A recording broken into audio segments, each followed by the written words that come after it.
biggest one in history. You might want to get a guide if you're not familiar with the area.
Alright, that should hopefully fix the scuffiness.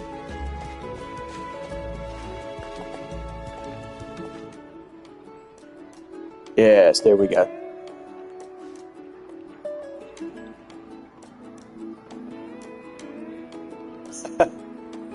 Omega, appreciate it. Helping me save my 50-50.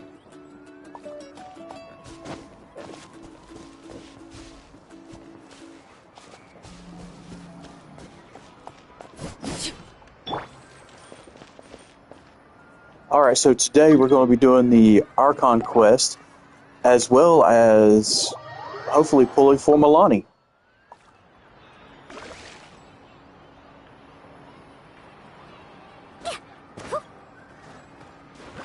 Say what? Pull when she does her funny dance? Should we really be off work this early? Alright, hold on, I got one for that too.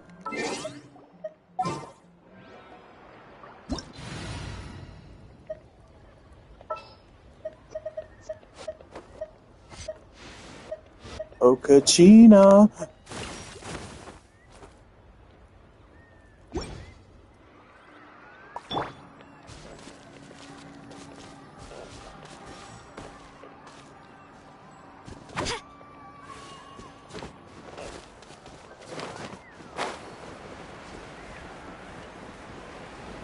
Oh, I didn't change her wings. Gotta give her a good set of wings.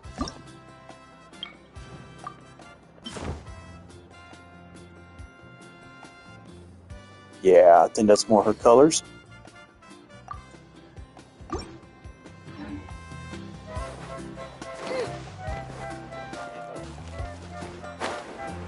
Oh, nice. Yes, I like.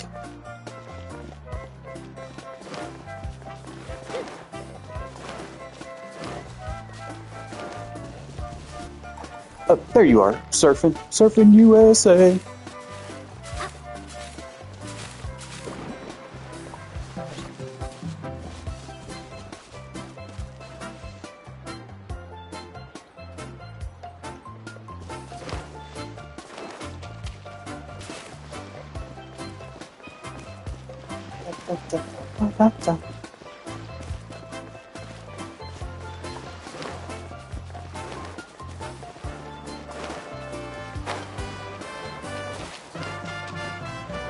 I swear I love Natlin's music.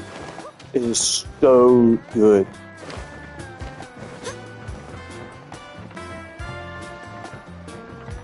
Alright, we ready for a dance off?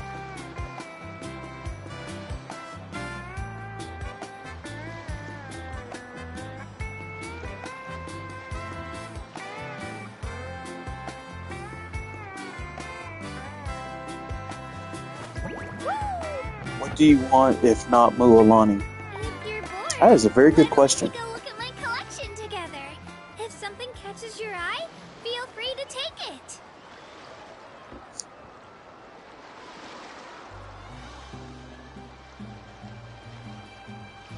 Personally, I have a C4 D-Luke and a C3 Jean. Well, come on, no time like the present. I'll help you find the closest beach. So I would have to say Jean. That way it'd be a C4, closer to the C6.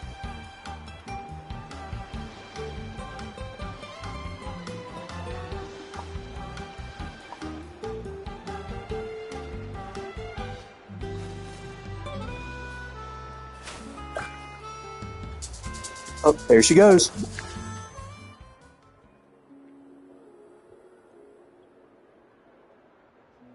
All right, let's go.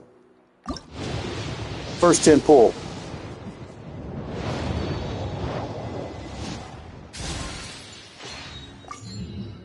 And we have a Kachina.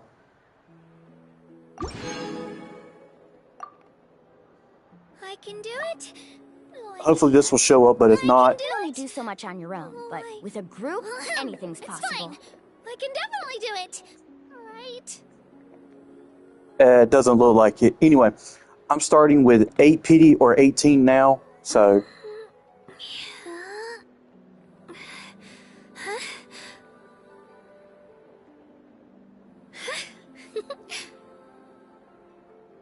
$382,000. Mualani's on 110 pull. Wow.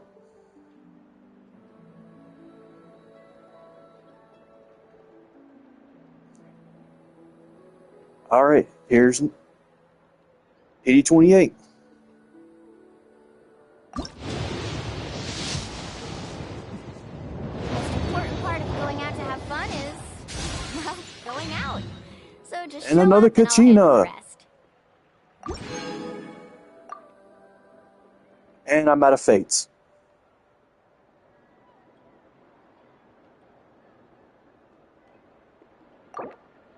Yes, let's go. If you're bored, why don't we take a look at my collection together? If something catches your eye, feel free to take it. Oh, hey, another sacrificial sword. All right.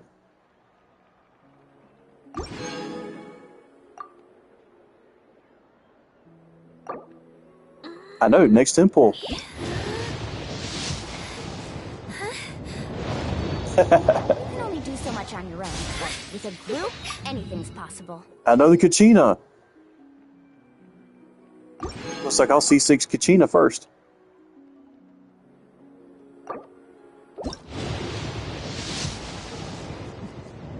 I just saw a brick that wasn't properly stacked. What should I do? Now it feels like Hey, there's a little thanks for the 2 sorry free wishes. expansion away inside my chest.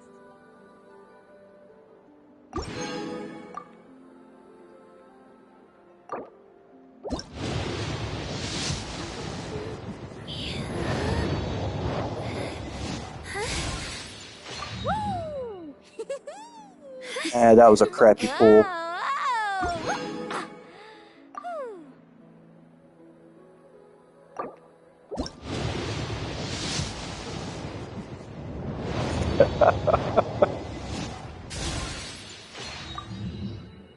And we have another If you're Kachina. bored, why don't we take a look at my collection together?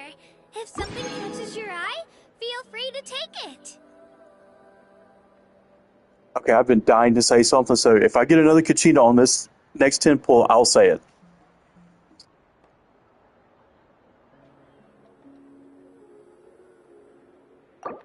Ever tried chasing waves before? You want to try? Well, Oh. come on, no time like the present. I'll help you find the closest beach. God, that gave me a heart attack.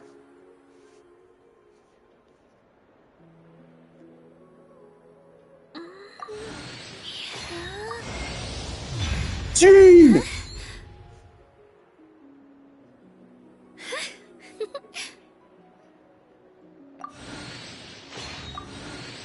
Double, back to back. Aim slasher, no! I can do it. No, I can't. I can do Not a it. bad multi. Not a bad multi. It's fine. You can only do so I much can on your definitely own, do it. but I know, I know. anything's possible.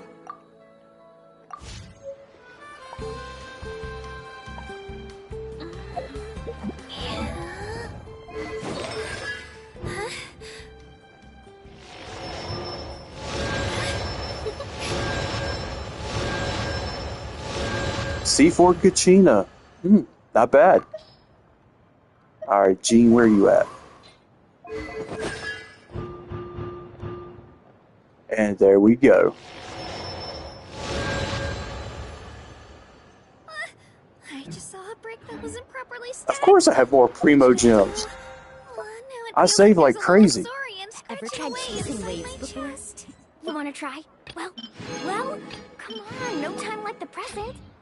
I'll help you find the closest spot.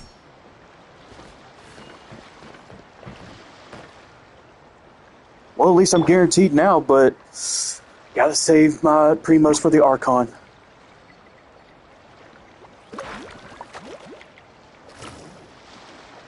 That's what they call a gambling addiction.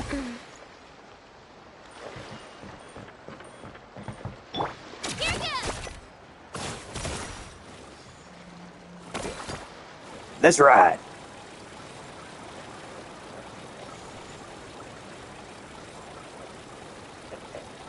C6 Archon Trust. Yep.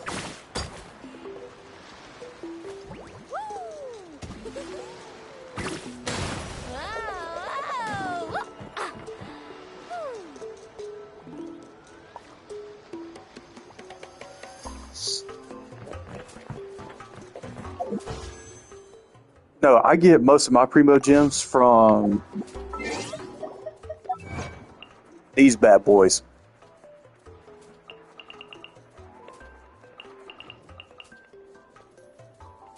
Notice in the top right corner.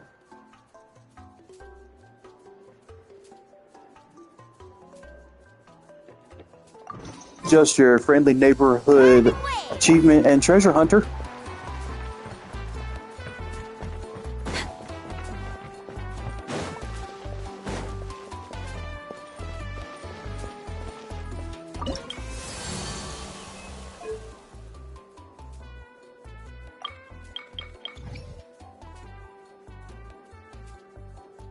See, at least they got Robert Louis Stevenson in this game of Genshin.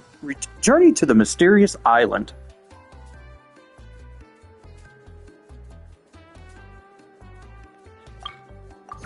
I love it.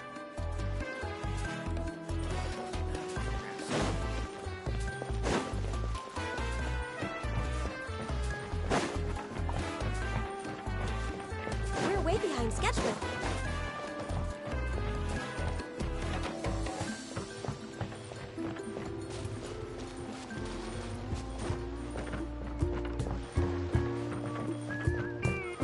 So what do you think? Would it be better to save my Primos for the Archon, the Dragon Sovereign, if we have one, or Zelonin that's coming up next?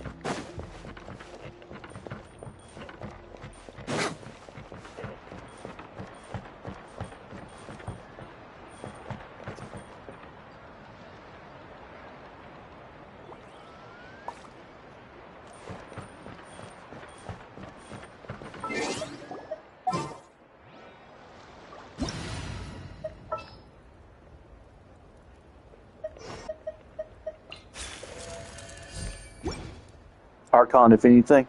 I would have to agree.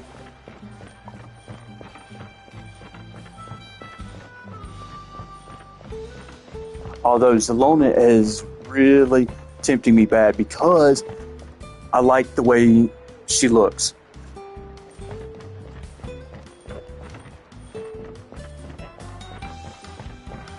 And supposedly she's going to be the Geo Kazuha, and I say that with air quotations, for the game.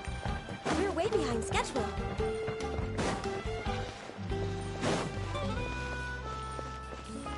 And I do believe that would be very interesting.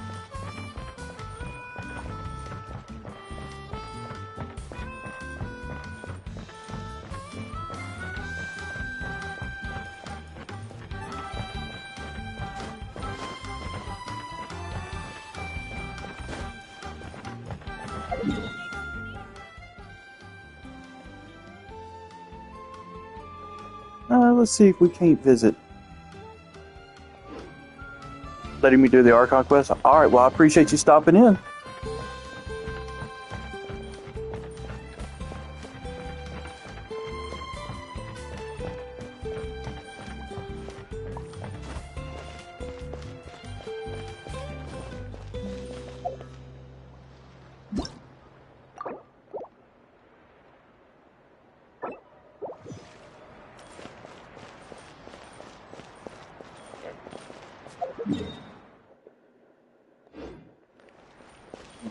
Let's hit this one.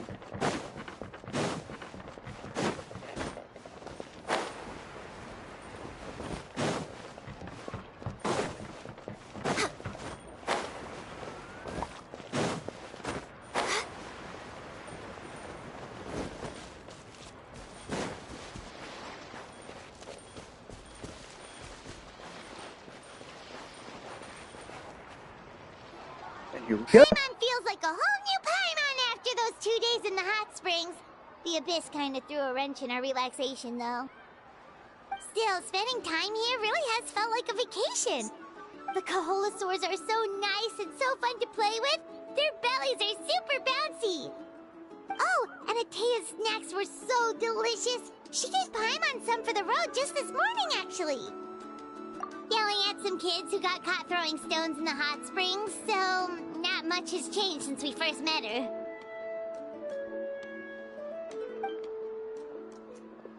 Hey, you guys. Sleep well last night? Yep, this area is so nice. Glad you like it. I was thinking of taking you guys out to do some sea fishing. Later tonight, we can eat whatever we catch. Fresh fish is absolutely delicious right off the grill. Hey, Mualani! Yeah? What do you need? The team sent out to fight in the Night Warden Wars has returned. And Kachina? Is she back as well? Kachina fell in battle. Say what? But don't worry, the team was victorious, so the Rite of Resurrection will be held in the stadium soon. That's a relief. The Abyss is cunning, and it was her first time. Mistakes are bound to happen.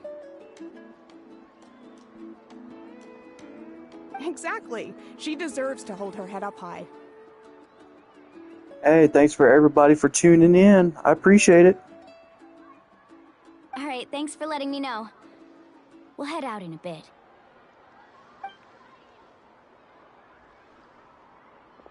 Jeez, she sounded a little anxious there. Had me thinking it was bad news for a moment.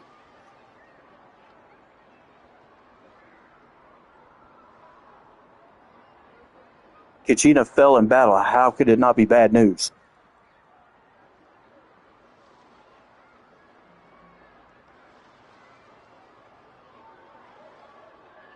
Mualani, you said the Abyss was cunning just now, but it seems like the Abyss just wants to destroy everything. Paimon, I swear.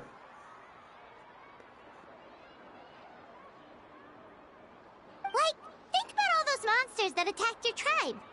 If there really was some sort of cunning plan, wouldn't it make more sense to send them to attack Kachina and her small team?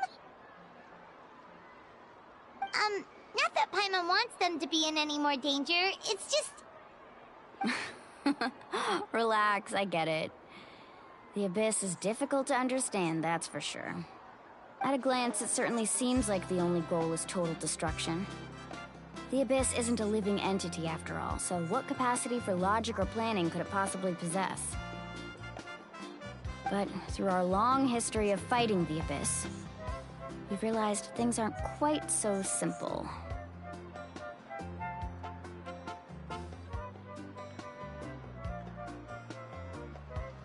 No, it's the Abyss. It's Chaos incarnate.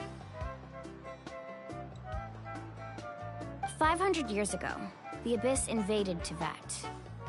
You know about that, right? During the age of Conria. That's right. Conria suffered greatly during that time. But so did every other nation in Teyvat. And Natlan was the worst affected of all. It took the combined efforts of the then Pyro Archon and heroes from every tribe to finally repel the Abyss. Even so, the effects of the invasion lingered for hundreds of years, only able to be reversed little by little. They sure do like getting up close and personal to Mualani. Our tribe's waters were contaminated. The Children of Echo's territory was overrun by dangerous sludge surging from underground. Unrelenting black winds tore across the lands of the Flower Feather clan. It was like each disaster was designed for a specific tribe. So the Abyss understood the foundation of each tribe? Exactly. We once thought that the Abyss's desire for destruction was a sort of primal instinct. But its methods are, in truth, marked by intelligence. We now believe the Abyss has invaded the Night Kingdom, and has the capacity to read the memories of this land at any given moment. And that's how it became so dangerous and cunning. Almost like it knows you inside and out.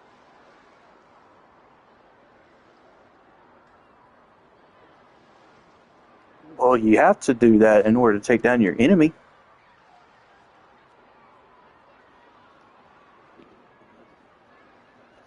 Yes, and that's why we've been unable to fully eradicate it, even after all this time. Because it's not using enough Lysol.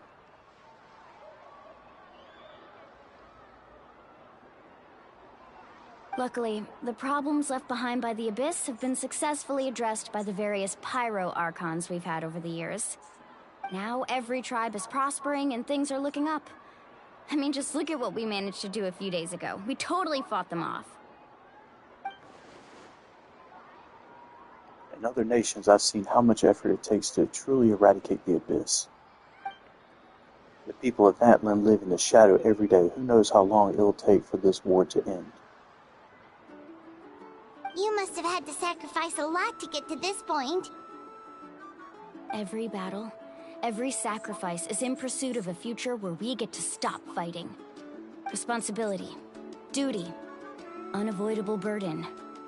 Everyone in Natlan views the war differently. But I believe we will be rid of the Abyss one day. And the efforts of all who fought against them will become a story for the ages. To think that my name could survive in ballads passed down to future generations, it's kind of romantic. Everyone has something that drives them forward, you know? You want to contribute? Be my guest. Heroes are always welcome in Natlan. Ooh. Anyway, let's head to the stadium. Our fishing trip can wait until Kachina's back with us. The sea's not going anywhere.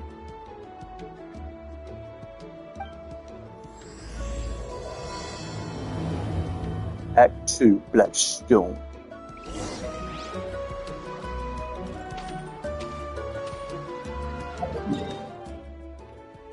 And we're off to the stadium, eh?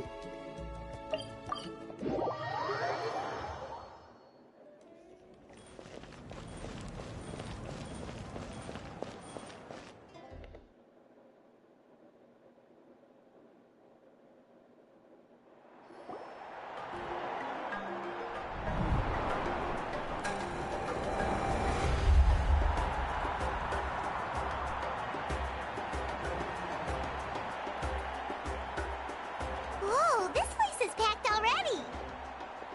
Of course. No one's gonna miss out on the chance to welcome our heroes back from battle. It's their moment of glory. Kachina's gonna be so flustered. She's never had this many eyes on her before. What, she knows how to teleport or something? Yeah, she doesn't seem like the kind of person who likes being the center of attention. Looks like I'm just in time. Kenich, you're here! Yeah, a commission ran longer than expected, but I made it. I heard about the incident with your tribe, Mualani. Is everyone alright? Yeah, it's all taken care of. Our new friend here's got some tricks up his sleeve, by the way. He's just as strong as Kachina made him out to be. I could have done better if only I'd been a bit more perceptive. I could have done better. Look! Is it about to start? That's right. Someone will come out and recite a eulogy, and then we'll sing the Ode of Resurrection together.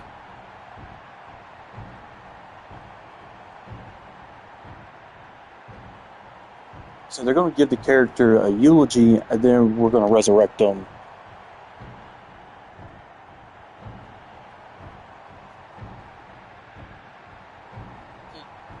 Should be interesting.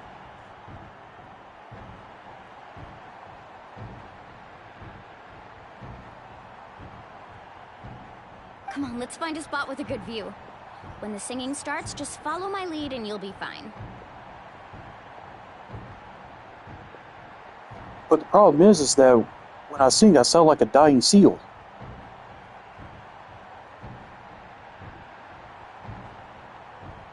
Let's go somewhere higher up so Kachina can spot us.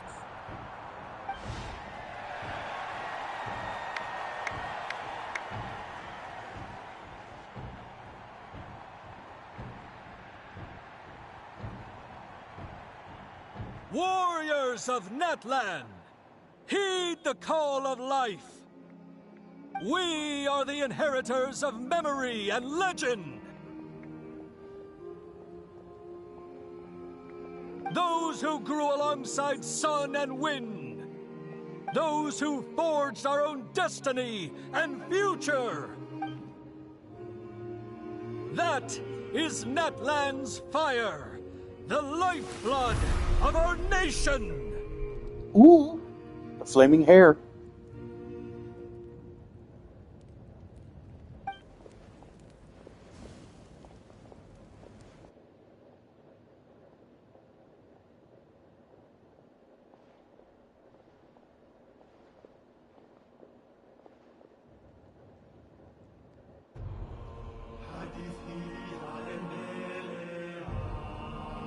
The tale continues on.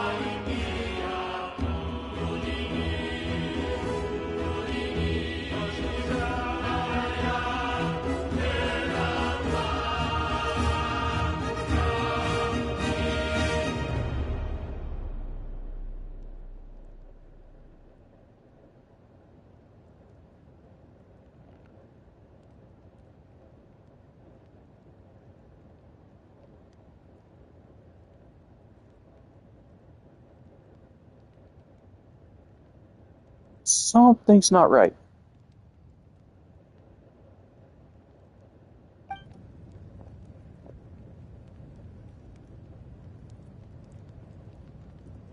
Look at her, the Pyro Archon.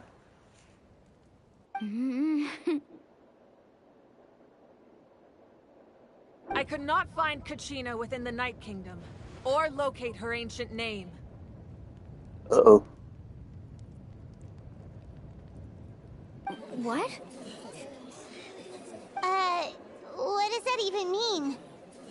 Usually once the ode is complete, the Pyro Archon and resurrected person will emerge from the flames. But something went wrong. What's going on? This has never happened before. Well, I think it's pretty obvious. Clearly, the team sent to fight the Abyss didn't win after all.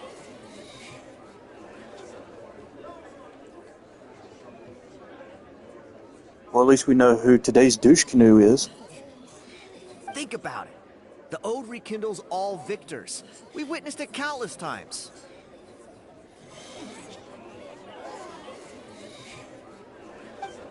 Since the Archon couldn't find Kachina in the Night Kingdom, that must mean there's more to this victory than meets the eye.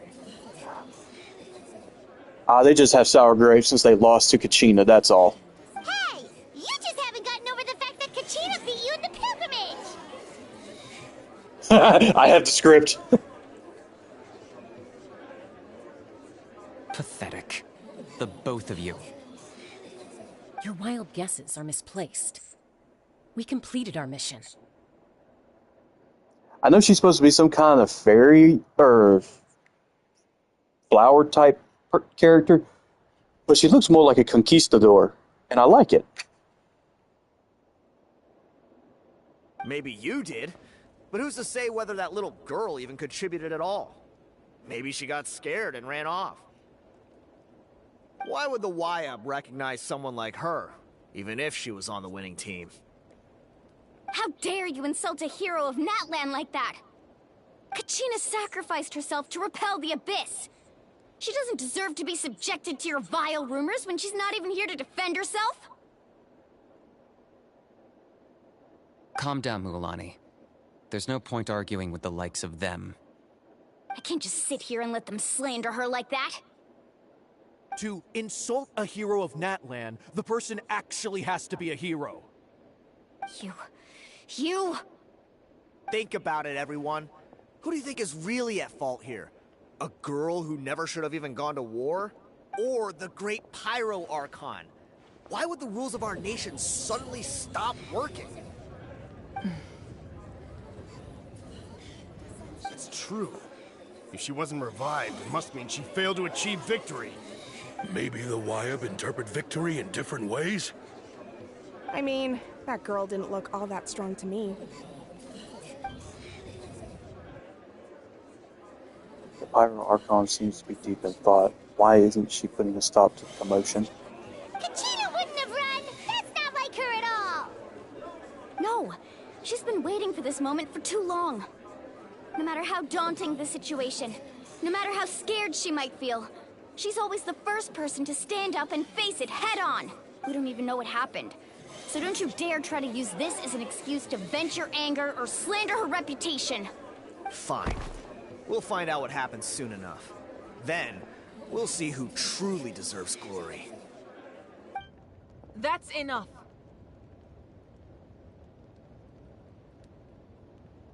There is no doubt about today's victory, or Kachina's part in it. She is a hero worthy of our admiration and celebration. However, the failure of today's ceremony is undeniable. Kachina has not been rekindled, and I offer you all my deepest apologies as I continue to investigate this matter. To prevent further casualties, I have decided to suspend the pilgrimage until this matter is resolved. What? No one is all-knowing. No one is infallible, not even myself. But doubt is a means by which we seek the truth, not a weapon we wield against others. I didn't mean it that way, Archon. I just...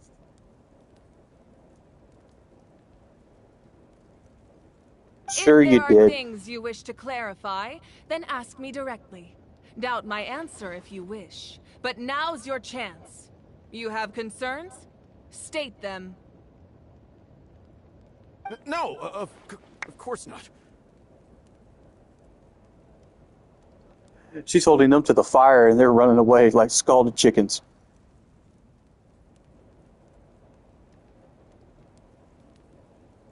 Even though I have said nothing to change your mind, then it would seem the truth never mattered to you at all. Boom. That guy doesn't even have the courage to answer the Pyro Archon's question. So much for all that glory talk earlier. I have a question, Archon. My friend Kachina. Do you have any idea where she is? It's extremely important to me. I know you said you were investigating the situation, but I'm sorry, that's not enough. I've already shared everything I know. If you want to learn the truth and rescue your friend sooner, you should join the investigation. Bet. So, what do you say? Of course I'll join. In that case, come see me in the speaker's chamber. Oh, We should join them. Oh, and if it's not too much trouble, could you drop by as well, Traveler? I'd like to have a chat. of course. He rises them all. Rest assured, everyone, I'll keep the tribal chiefs informed on the progress of the investigation. Once again, I apologize for the outcome of this ceremony. If there are no further questions, let's part for now. Did she just ask us to come along? Yes, Paimon. I believe she did. Let's go. I'd like to know what's going on myself.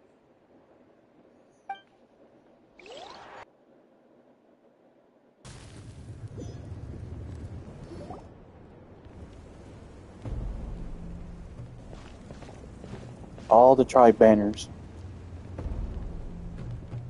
The situation is urgent, so I'll get straight to the point.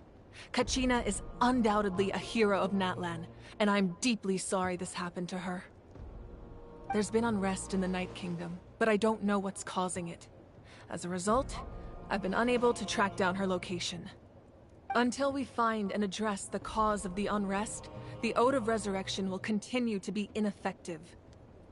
And that means Kachina won't be able to come back? That's correct.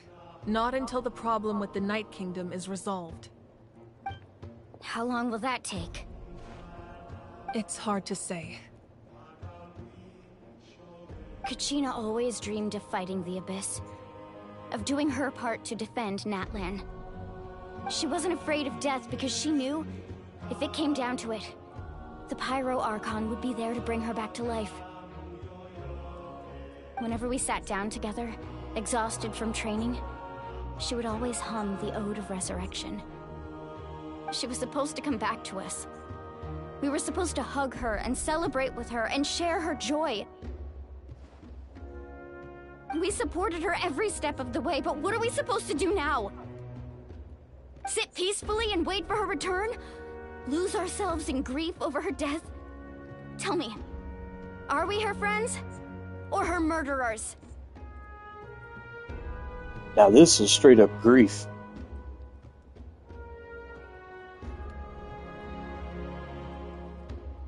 I wouldn't say murderers or anything, but... That's not fair, Mualani. It's all right. I understand your rage and your grief. Kachina's life means a great deal to me, Mualani. Believe me, I want to bring her back as soon as possible. I would give you that peace of mind if I could.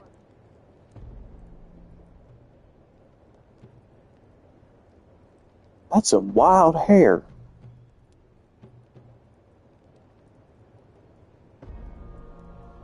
But please, hear what I have to say so I can at least give you a broader picture of the issue we are now facing. Considering the recent attack on your tribe, I believe the Abyss has found a new means of undermining the rules of our nation. You mean... The Sacred Flame. The foundation of our resistance against the Abyss. If we continue to hold the pilgrimage and send teams to fight the Abyss, there will likely be more casualties. But if we stop altogether, the Sacred Flame will only grow weaker. The Abyss will scale up their attacks, and the tragedy we saw with the people of the Springs will only be the first of many. If we compare the two choices, the former seems to be the lesser of two evils. Sorry, I know that may sound harsh, but I bear the name Malipo. Weighing the costs is my duty. The raw truth can be cruel, but we need to understand it if we want to approach this rationally.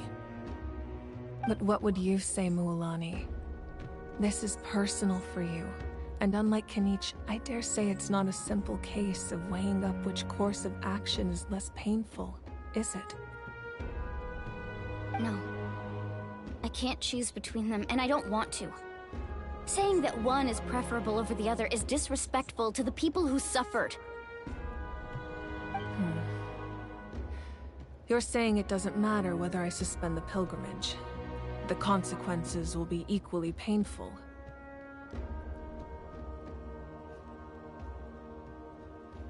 Yes. What happened to Kachina breaks my heart. But I couldn't bring myself to sacrifice other people for her sake. And that is the crux of the problem. It's not simply a matter of choosing the lesser of two evils. Either way, there will be people who suffer. And the end result will be the same.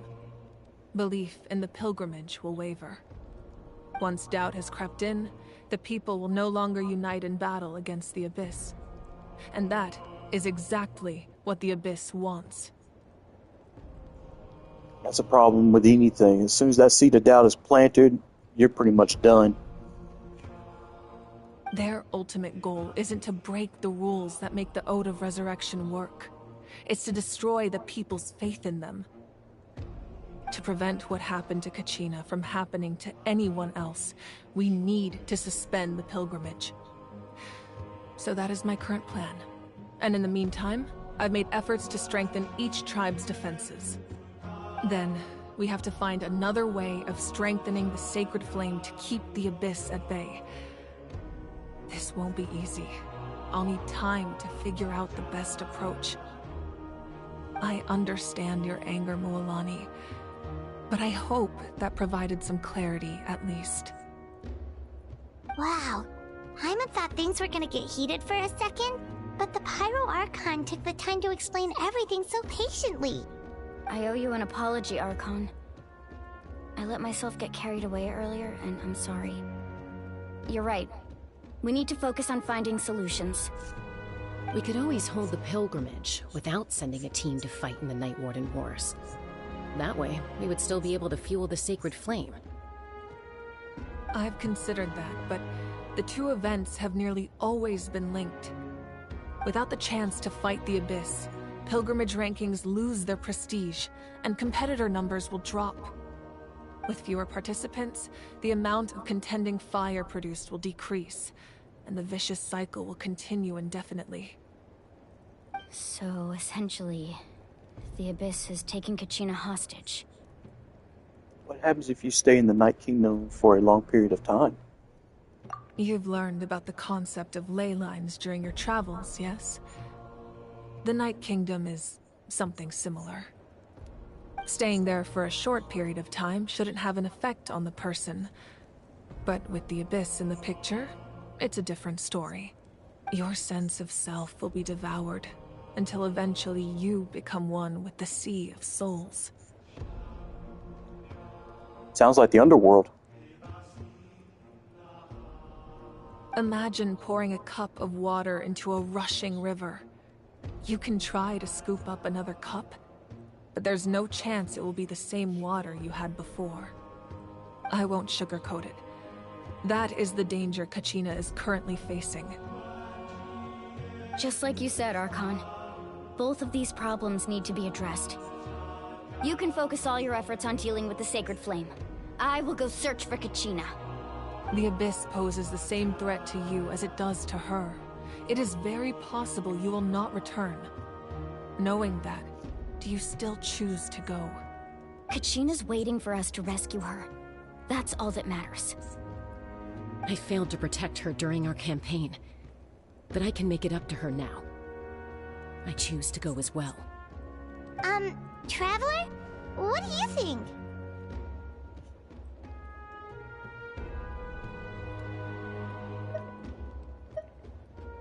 This isn't how it should end for her. Understood. Then I'll support you in any way I can. The Masters of the Nightwind have a technique that can extract an ancient name from the ley lines. If we can find Kachina's ancient name, I can use the link between them to pinpoint her position within the Night Kingdom. Then comes the hard part. You need to visit the Night Kingdom in person and rescue her. But isn't the Night Kingdom a land of souls? Can we even go there? Under normal circumstances, only the consciousness can enter. but there is a way to go there in person. However, know that the Night Kingdom will attempt to repel you, and the Abyss certainly won't leave you be. That's fine by me. Same here.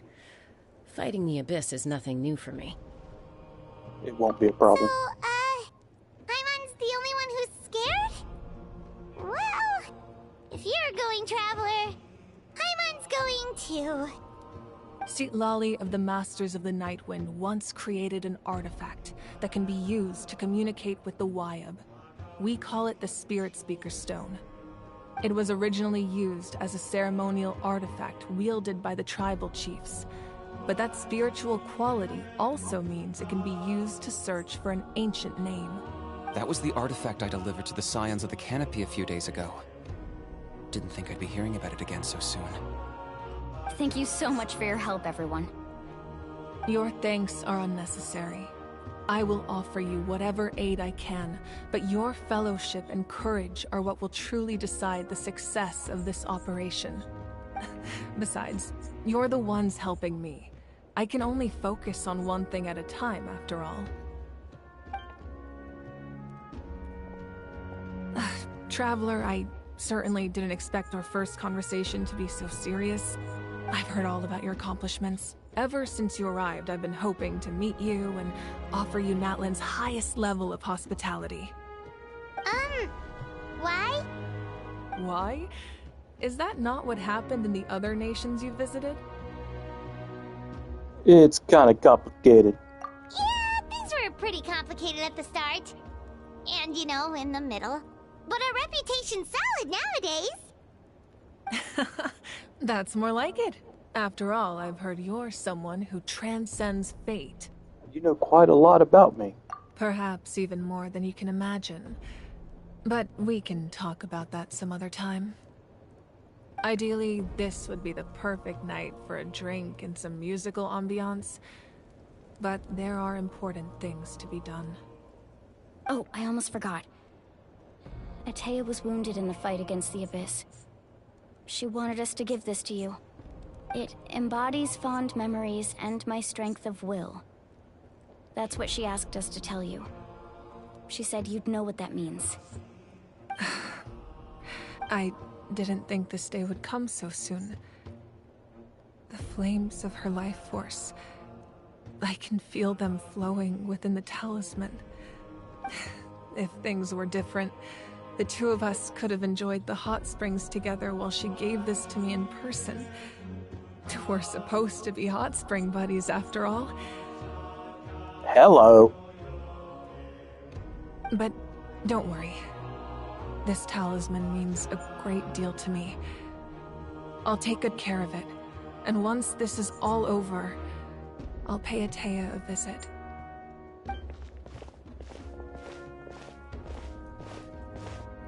You said you didn't want to jeopardize the production of contending fire. But that's not at all why you decided to suspend the pilgrimage, is it? You're right. Even now, the production of contending fire is far from sufficient. The gradual corrosion caused by the Abyss has resulted in a massive shortage of pyro energy, and we're currently at the breaking point. And that's why we have no pyro traveler. As things stand, the pilgrimage is a lost cause. Suspending it allows us to save our strength to defend the tribes.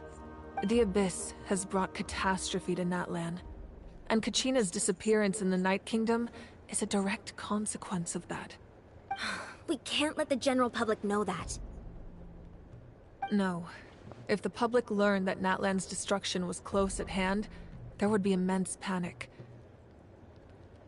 But if I said nothing at all, they would have continued to question the integrity of Natlan's heroes. Another simple choice. The latter was clearly the better solution. But you chose otherwise. I have never subscribed to the belief that the right choice is the one with the fewest sacrifices. Is that right? Let's go. There's still a way for the sacred flame to last a little longer. You mean? Yes. Come with me. That does not sound good.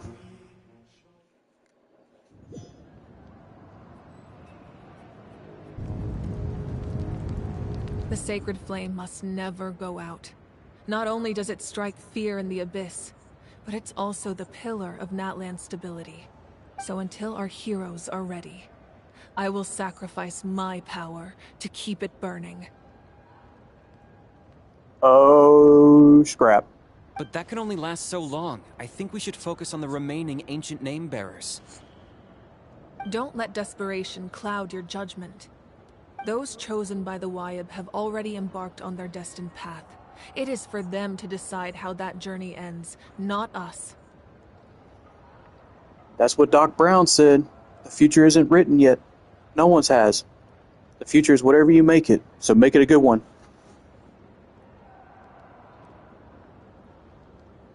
All we can do is support them. Even so, for you to make this sacrifice, it's not right.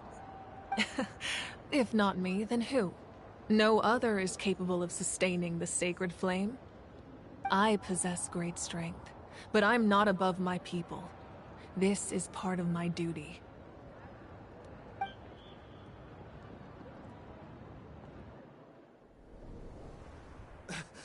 Archon, it's the Fatui!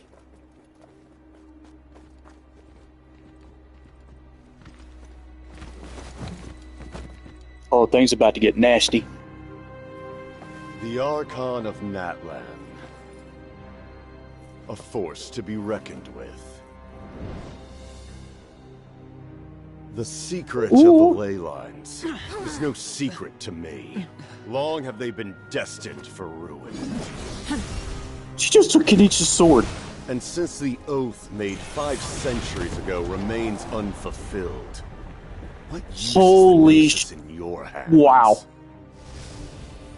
I don't know what you mean. But it sounds like this is about more than the Tsaritsa. In times of crisis, someone must pick up the mantle of salvation. Your plan has reached an impasse, and now it falls to me to create new rules for Natlan. But before the dawn of a new age, the old must be destroyed.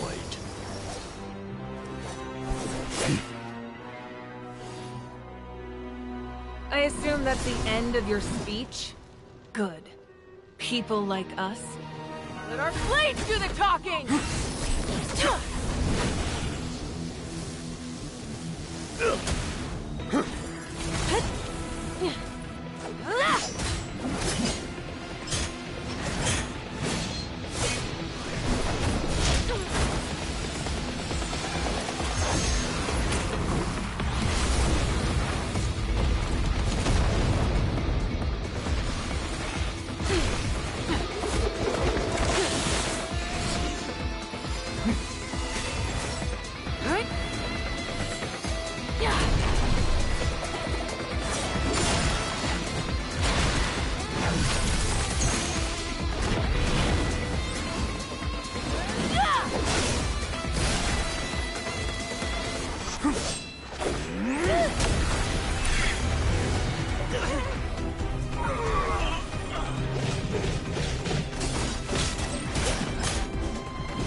Sit your butt down.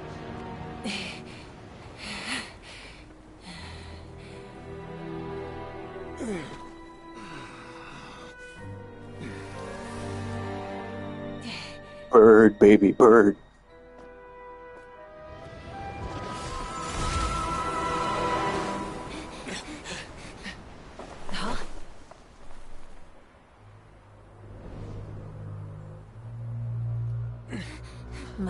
of the Night Wind.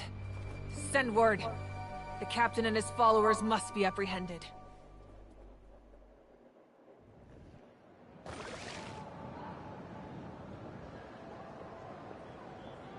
Yeah!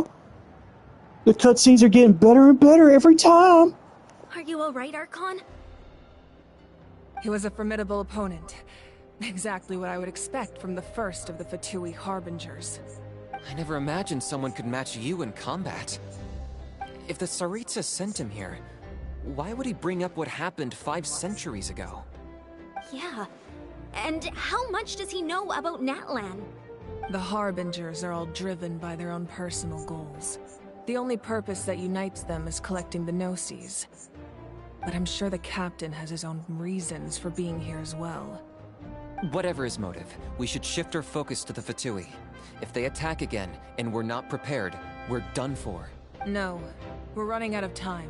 The wound I inflicted should hold him back and weaken him for the time being. Besides, I'm sure you noticed.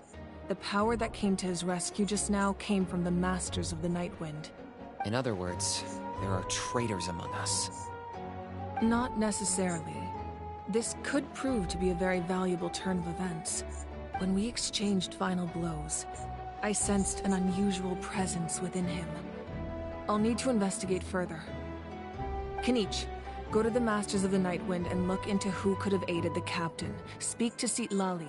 She should know. Of course, I'll head out right now. Do you still intend to... Yes, but fear not.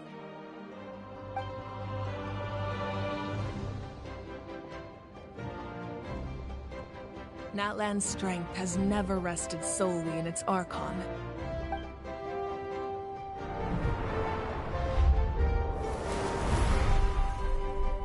Together we foresaw the only path that leads to our nation's future.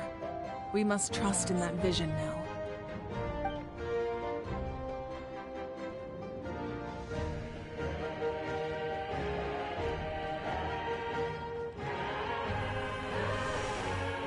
Is everything okay, Archon?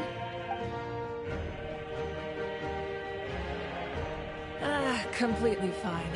Just lamenting the fact that I never got a picture when I could still turn my hair into flames. Too late now. I just hope the others have a safe journey.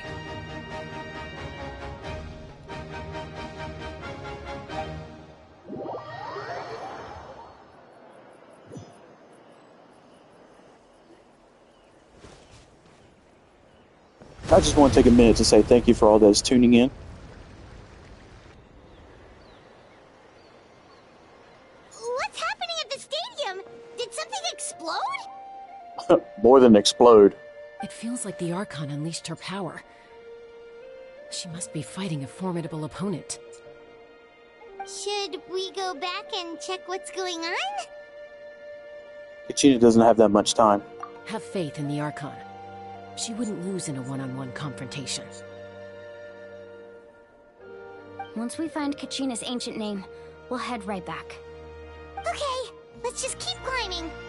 Everyone really hopes nothing goes wrong.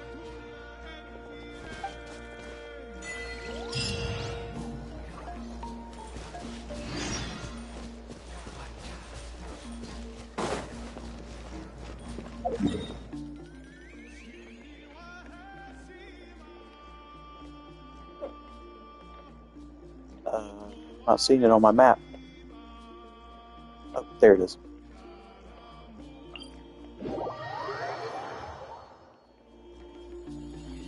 Next on the agenda. Fast travel.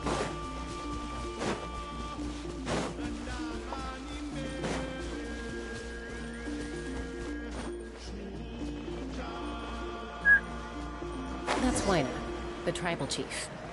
Let's head over to him.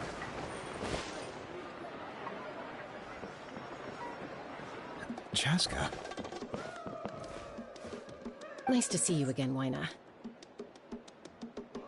I'm afraid we don't have time for pleasantries, so I'll get right to it. We're here for the Spirit Speaker Stone. Whoa, hold on a second. At least tell me why you need it first. My friend Kachina is trapped within the Night Kingdom. We need the stone to find her ancient name and rescue her. Rescue her? From the Night Kingdom? That's right. I'm sorry, but someone needs to tell you what you don't want to hear.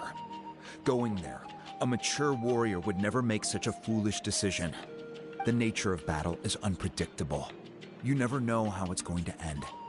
Losing a friend is tragic, but when that happens, the best thing you can do is focus on how to... I appreciate what you're trying to say, Chief Wyna. But if the price of maturity is abandoning a friend in need, I'll choose foolishness any day. If Kachina's still holding on, then so will I.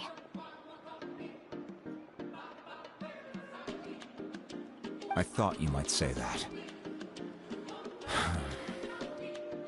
Is something wrong, Wyna? This doesn't seem like you.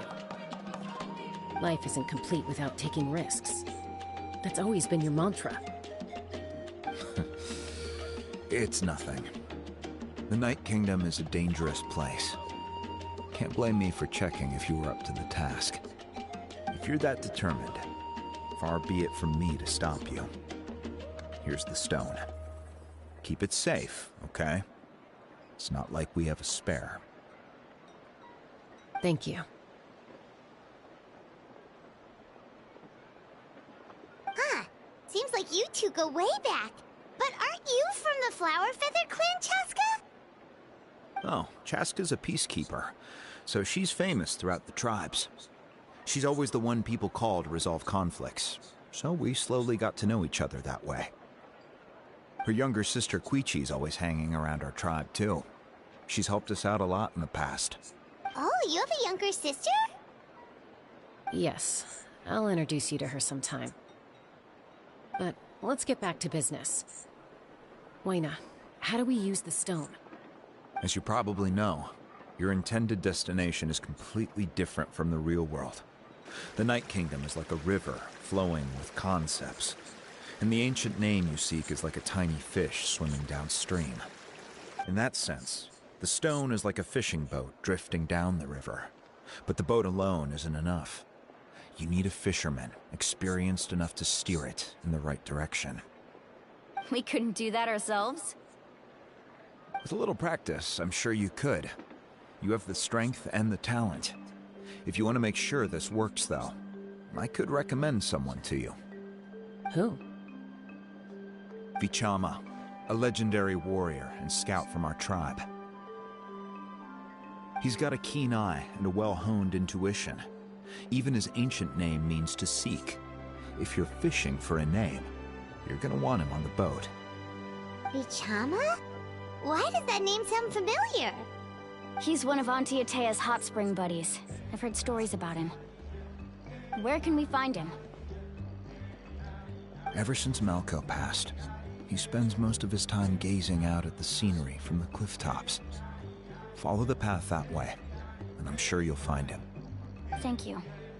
We'll go look for him there. Good luck. I hope everything goes well.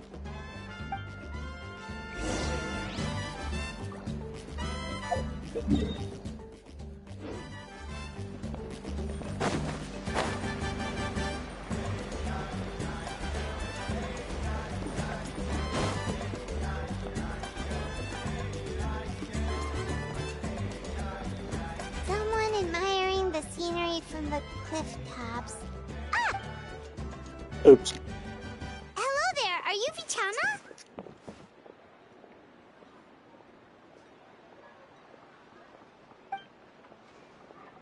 That's me. Did you need something? Yeah, we need you to be a fisherman. What? You're saying you can bring someone back from the Night Kingdom? How is that even possible?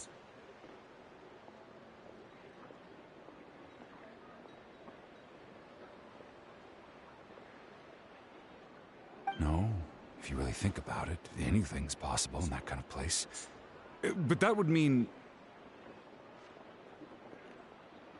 Are you okay? You don't look so good. Everything's fine. I'll help you, but I do have a small request. A quid pro quo, eh? After I help you find Kachina's ancient name, I want to use the stone to look for my friends as well. Your friend? Oh, why not mention someone named Malco? Is that who you're talking about? Yes, but I'd rather not get into it if it's all the same to you. That's not a problem. We agree to your request. My primogenitor are going to hurt so bad. Yeah. Since you're helping us find Kachina's ancient name, it's only right that we return the favor. The more I see Chaska, the more it's like, I really would like to add her to the roster. Then we're agreed. Can I have a look at the stone?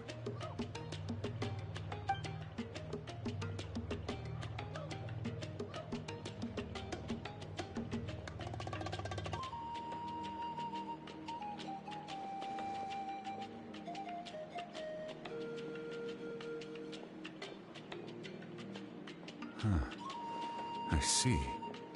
From what I can tell, it functions almost like an abyssal pylon. Both connect the Night Kingdom to the living world. Once the connection is established, the abyss will come surging through the opening like a predator honing in on the scent of blood. So we have to be sure not to use it in a tribal settlement. Wow, you got all that just from looking at it? I just picked up on the basics, really. I still have no idea why it works. You said someone named Lali invented this. They must be a genius. I'll go find an open area and start setting things up. In the meantime, I need you to get 2 things for me. We'll go right away. What do you need? First, I'll need some hook ropes. Pretty much every store around here carries them, so no need to go anywhere special. Oh, and I need to build a net out of them, so make sure you get a good amount. Wait, are you saying you're going to use a real net to catch Kachina's ancient name? How does that work when one's tangible and one's not? By creating something tangible in our world, like a net, we can create a connection to a corresponding concept in the Night Kingdom. Basically, I'm going to use the concept of a net to catch something equally intangible, an ancient name. Oh, I see. What about the second thing you needed? Right. I need 2 chunks of obsidian. Once we bring the ancient names into our world, we'll need a place to store them. Normally, you can only get obsidian from the Children of Echoes, but I heard there's a traveling merchant from that tribe around here somewhere, so maybe you can try your luck there. Gotcha! Alright, let's split up. See that clearing?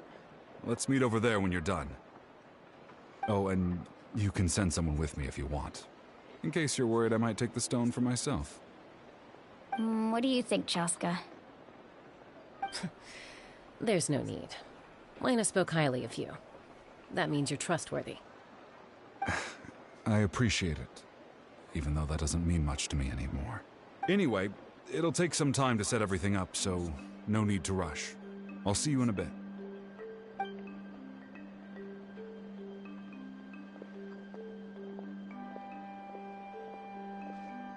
What an odd guy. He seems so defeated, but also really invested in the stone at the same time. I don't have any more insight than you, Paimon. Let's just focus on the preparations for now. Hang on, Kachina. We're coming for you.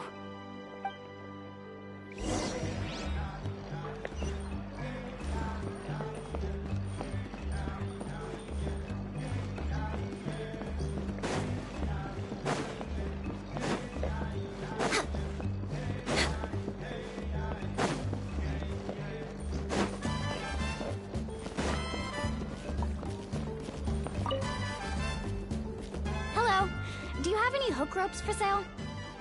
Hook ropes? As in rock climbing equipment? Yes. How much for your whole stock? Oh, the whole thing? Let me see. That would be 30,000 mora in total. Deal? Jeez.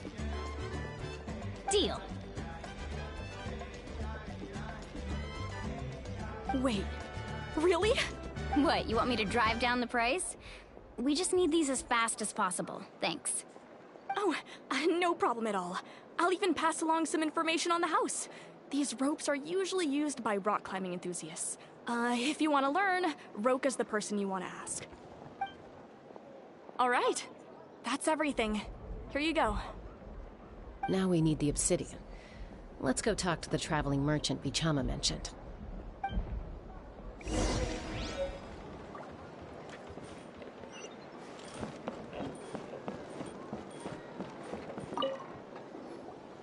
Excuse me, do you sell obsidian? Why, yes. I've got a chunk for sale right over there. Perfect. Is that the only one, though? We actually need two. That might be tough. Tell you what, I'll take a look through these boxes over here, and we'll see what we can find. Thank you so much. We'll wait here.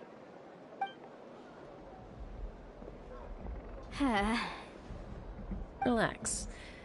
Everything's going according to plan. I know, it's just... I could tell Vichama feels the same way about his friend that I do about Kachina. I hope this chunk of obsidian isn't the only one. Kachina always carries all sorts of shiny stones with her. If I was the one trapped in the Night Kingdom, she'd have a whole pile of obsidian ready in a heartbeat. Well, would you look at that? I did bring an extra. Here you go, young lady. How does it look? Ask and you shall receive.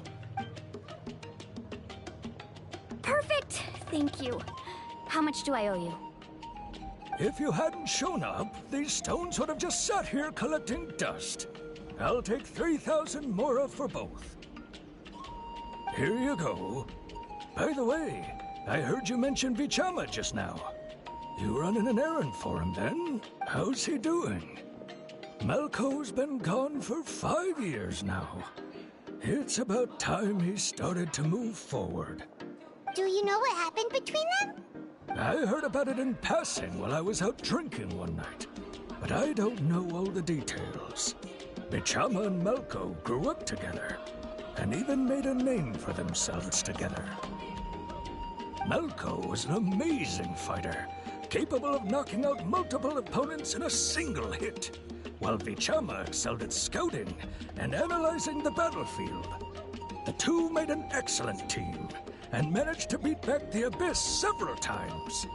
5 years ago, they both emerged triumphant in the pilgrimage, and were placed on the same team to fight the Abyss. But on the eve of battle, the Abyss launched an attack on their tribe, and Vichama suffered an injury to his leg while attempting to rescue someone. Then what happened? The team agreed that he couldn't fight the Abyss in his condition. Vichama didn't argue. He knew going to the front lines with an injured leg would make him a burden in battle. Excuse me. So they raised the issue with the Pyro Archon, and she agreed to let him stay behind. It's just... Malco and the others ended up facing hordes of abyssal monsters in numbers that far exceeded anyone's expectations. The team made an error in judgment, and they fell to the onslaught. Vichama went into a deep depression after that. He blames himself for everything.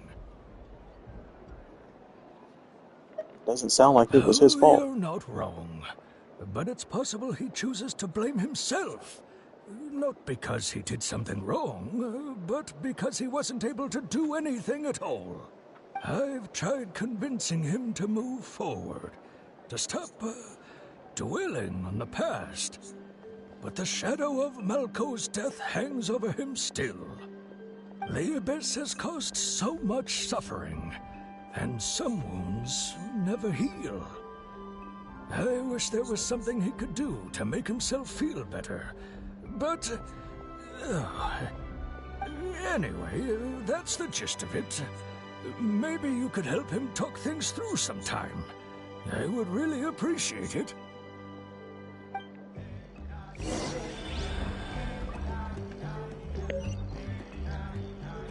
Sometimes an adventure is the perfect therapy.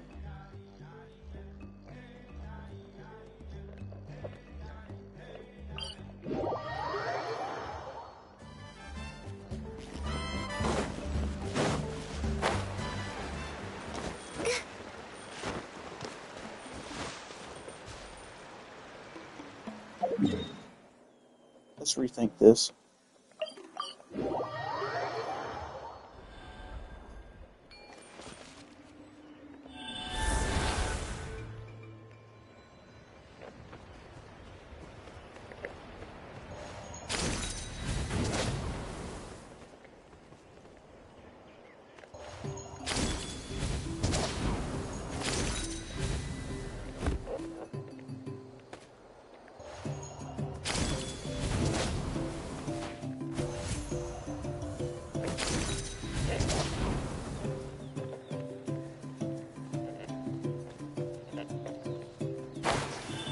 Thank you, buddy.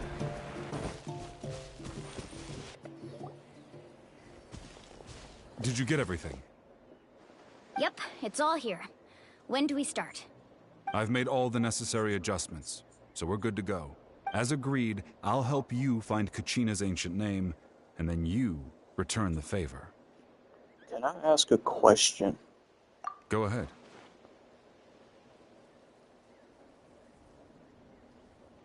Are you seeking your friend's ancient name? Yes. I knew it. After Malco fell, I scoured the battlefield to see what happened. It turned out he wasn't bested by some impossibly powerful foe. He was dragged to his grave by the sheer number of enemies. If I had been there, I would have been able to sense the danger. I could have warned them not to advance.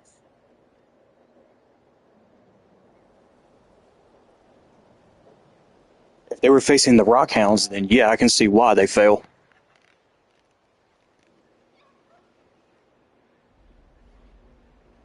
I've always blamed myself for what happened. The cameraman, the camera angles, oh my god, they're killing me. Malco might also be alive, fighting for survival in the Night Kingdom.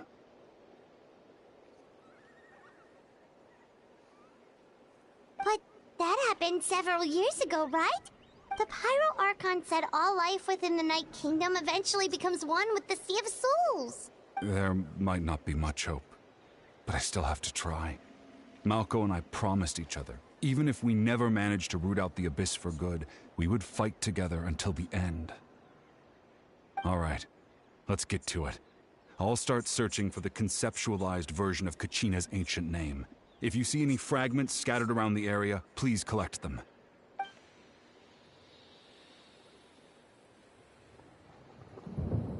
Make sure you prepare yourselves for battle. As I said, the stone will link the mortal realm to the Night Kingdom. The Abyss will likely emerge in response. Look at that golden thing. It must be one of those fragments Bichama mentioned. Let's get closer.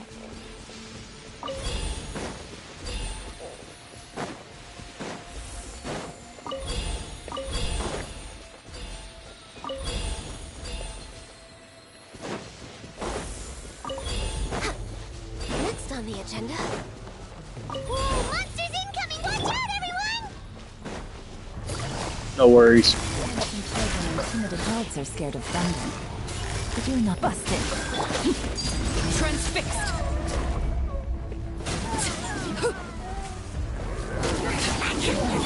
Things are about to get dicey.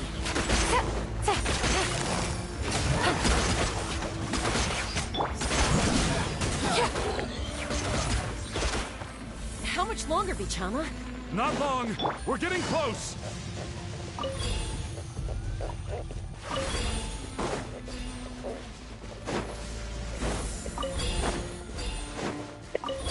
I'm running around like a chicken.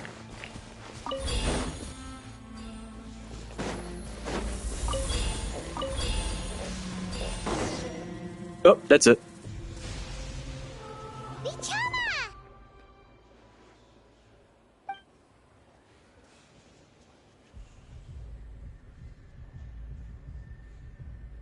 Quick! Take it! I found Kachina's ancient name. Hang in there, Malco. Just a little longer. What about the Abyss corruption? Something's not right. The power of the Abyss is getting stronger.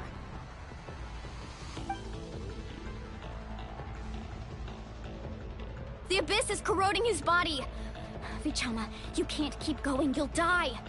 I should have died 5 years ago. Now with the Traveler, we can purify it. I just need a little more time. Please, I'm almost there.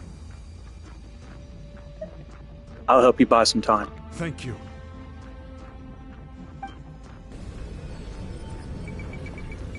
Oh, here we go. Whoa, watch out! The power of the Abyss is strong. All the days of playing Street Fighter in the arcade.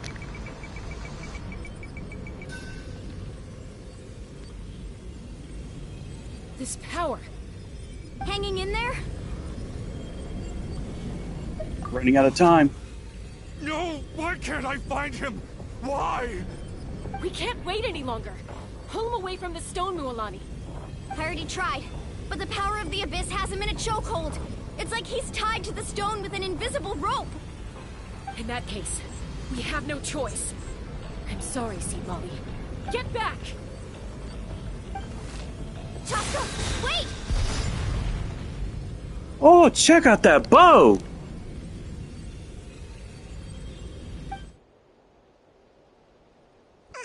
Ouch!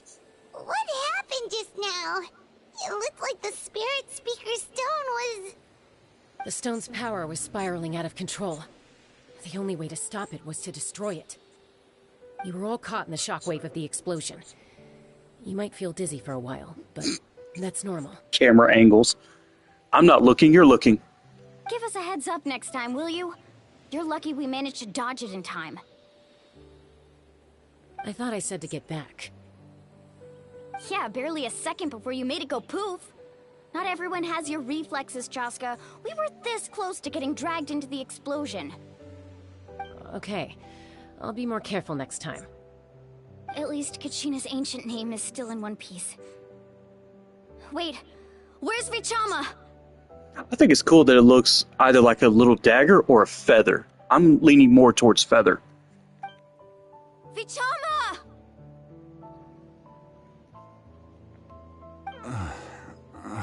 Vichama! I couldn't find Malko's ancient name. It must be completely gone by now. Once your ancient name disappears, there's no coming back. From the very beginning, I knew there was a slim chance, but still. And now... it's too late to save him. From the... Vichama. I'm sure he's heard enough condolences over the years. Let's just give him some space. Huh? What's that in your hands, Vichama? It looks like something's glowing. Huh? This is...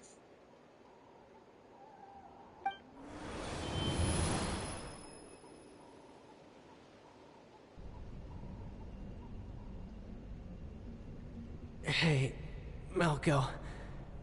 Got any strength left? Not enough to swing a sword, but to say a few last words? Sure. Too bad. No one will get to hear them. Was that a rock hound in the background? I never thought I'd actually die on this mission. Not that I'm afraid to die. It's just... hard. Thinking about my mom's face when she hears the news. Guess I have something to be thankful for then. My parents died a long time ago. They won't have to mourn me.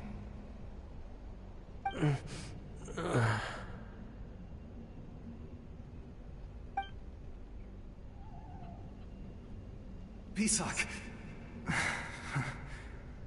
Always had to beat me at everything, didn't you? Right to the end, you were never one for goodbyes. Maybe you're right. I knew it! Get to hear our last words. But just in case... Vichama, I'm so glad you didn't come with us. Don't be sad. Just keep on living. For the both of us.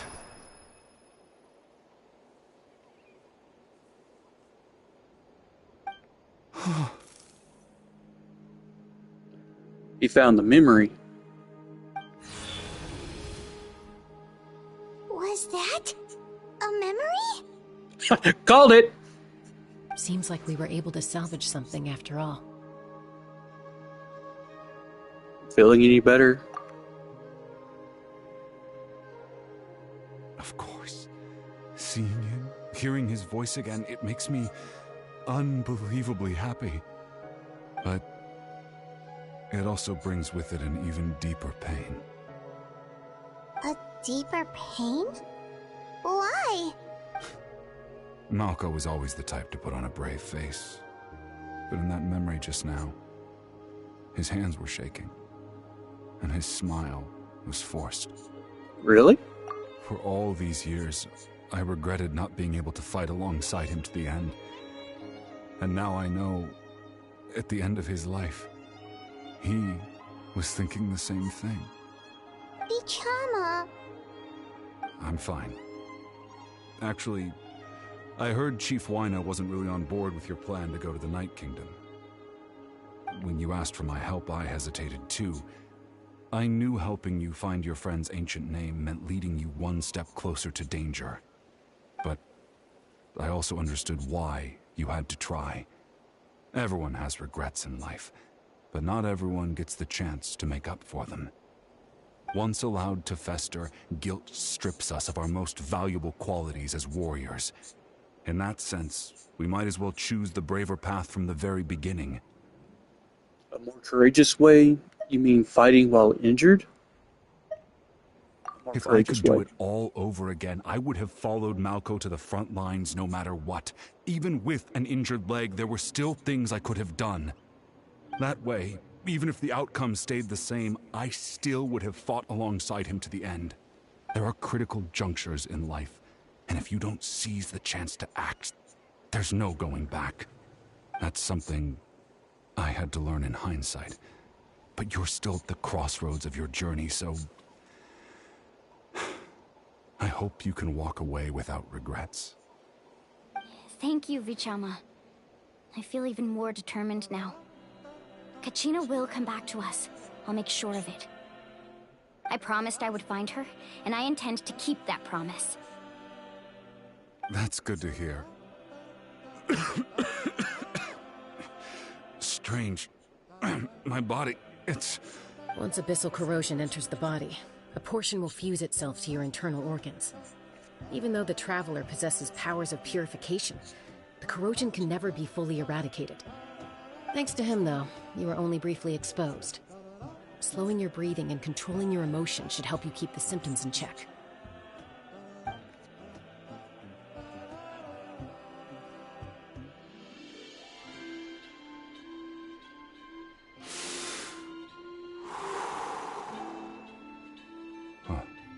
That does make me feel better. You seem very knowledgeable about all... Just speaking from experience, that's all. Anyway, we've recovered Kachina's ancient name, so we're off to a great start. Let's get Vichama back to his tribe and tell Wyna the good news. Oh, and apologize for destroying the Spirit Speaker Stone. We had no choice, though, so he'll probably understand. Right? He'll understand, but still be kind of ticked.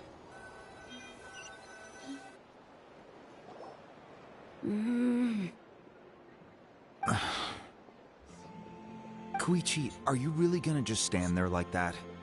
I don't know what you want from me. I think you know exactly what I'm trying to say, Uncle Wyna. I can hear it in your voice. Honestly, it's just one thing after another with you two. They're back. Koichi? What are you doing here? Don't play dumb with your own sister. You know exactly why I'm here. My apologies, everyone. I just need to borrow Chaska for a few minutes. You come with me. Wow. I'll be just a moment. Who is that? Koichi, Chaska's younger sister. Although the two aren't actually related by blood, it's kind of a long story. Right, she did call herself Chaska's sister just now, but it feels like there's more to this story. It's not really my story to tell, but I guess it's not a secret. You see, Chaska was actually raised by cuckoo sores. She was afflicted with a rare disease when she was a child, and abandoned in the wild as a result. The Abyss found her out there, all on her own, and tried to devour her.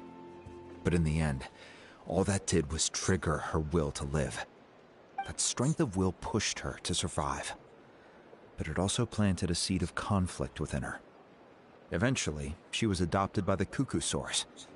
Wherever they went, she followed, getting into fights right and left.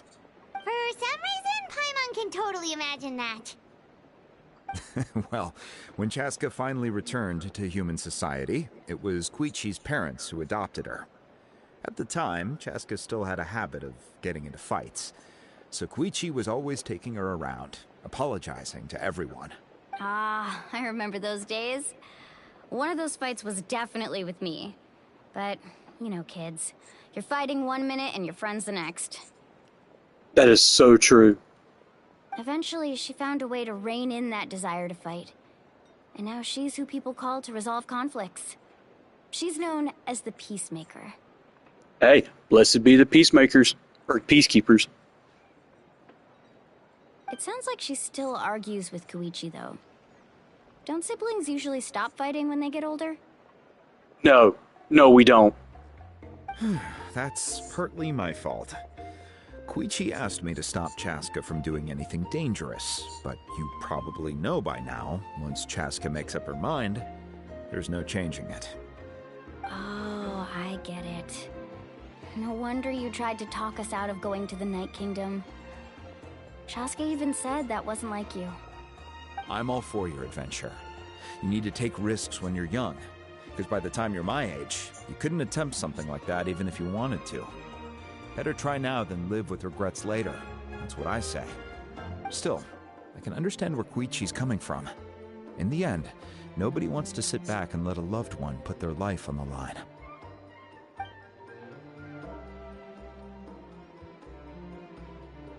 All right, it's just the two of us now.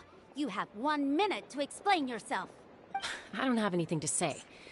You don't have to approve, but you should know I only do what's necessary. That attitude is exactly the problem.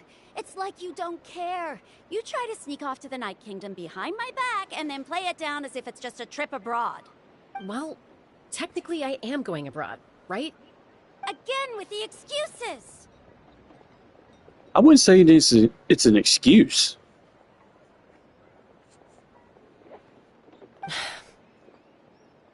We agreed, didn't we? There are 4 levels of danger. If it's not something urgent, you can only engage in level 2 danger and below. You can only go up to level 3 if a situation is so dire there's absolutely no alternative. They adopted the DEFCON system. But a trip to the Night Kingdom? If that's not a level 4, I don't know what is. And you were just going to sneak into the place without saying anything. What do you mean, sneak into the place? I always planned on walking in there with my head held high. You bought off Uncle Wina, didn't you? He promised me he'd stop you from doing anything dangerous. Oh, it's like he didn't even try. You feel like he went back on his word. What if I told you my mind was made up, and there was nothing he could have done? Not even by force. Oh, I knew it! So he did try to say something, but you didn't listen. This is important. If you were in my shoes, you'd make the same decision. You don't know that? I'm a doctor, and I handle logistics. If you're going to waltz into a dangerous situation where you could lose control at any moment, it's my duty to say something. All right, whatever. Anything else? What do you mean, anything else? Why don't you reflect on what you've done and promise me you'll stay put? Time out. Is this one of our normal arguments or a serious one? Chaska, does it sound like I'm joking? Then you need to know something. What happened to Kachina was partially my fault. I can't leave her there to die. That's not who I am.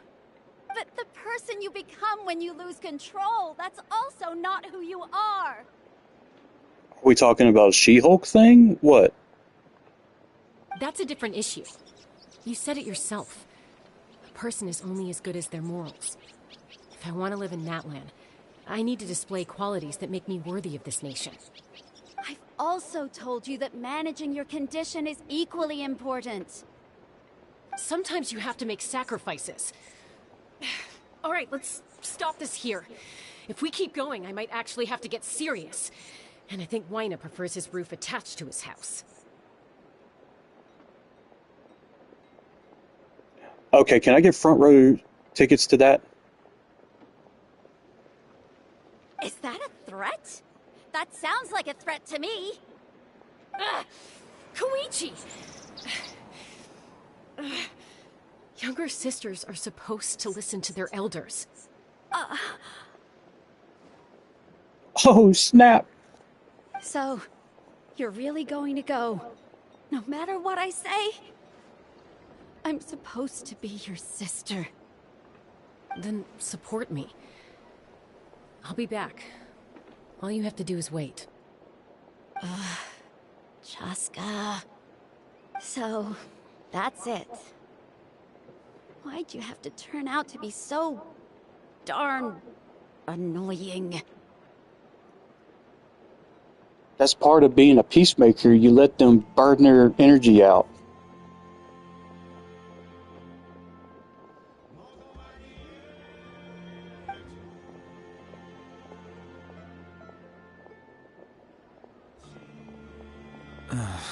You two are something else. Ouch. Something you wanted to say? I know you aren't related by blood, but you two sure are similar. Nature's versus nurture. Really? You know, I said that very thing to Koichi not too long ago, and she reacted the exact same way, down to the very tone of voice. It's not my place to get involved, but I will say this. Try to spend a little more time with your sister. You're tough kids. That doesn't mean you have to go it alone. Thank you. Anytime. All right. If you're done with the Spirit Speaker Stone, you might as well hand it over. According to Kinich, it's an important ceremonial artifact, so it'd be safer to keep it with me. Yeah, about that. About that. I swear, I have the script. If only Tone Deaf Bard was here, he could have repaired it just like the Holy Liar. It might be in a few more pieces than you remember. Huh?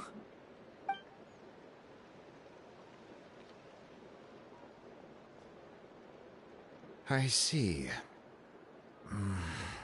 Sounds like it was an urgent situation. If someone's life was on the line, then you had no choice. Still, Citlali's going to be a nightmare to deal with now that you've broken her stuff. I'll explain everything to her later. Stay safe out there in the Night Kingdom, okay? I'll wait here for your safe return.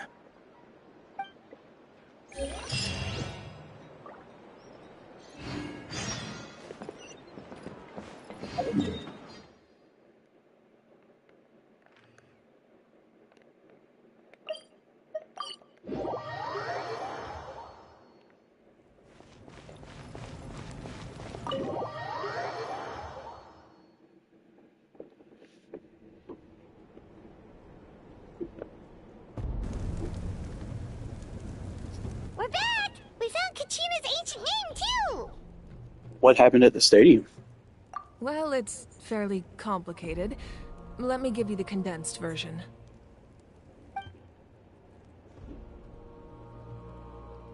The Fatui again? We can't go anywhere without them causing trouble. But what if the Fatui finds out you've lost your power? Won't they try to take advantage of the situation? That's why it has to be our little secret. No one else can know, or we're asking for trouble.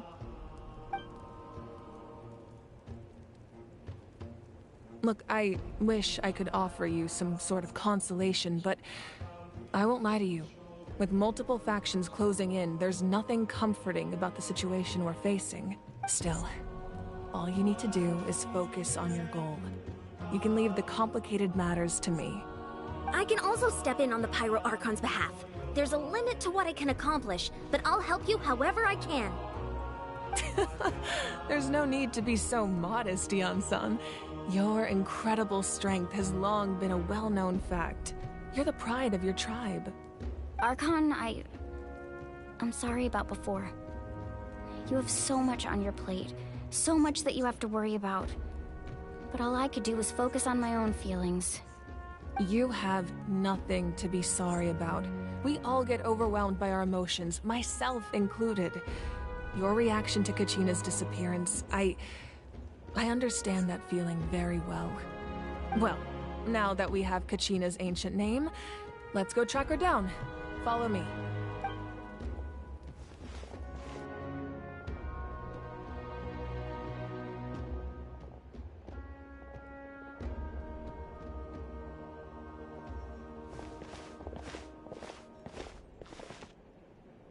She gonna lead us down the yellow brick road or what?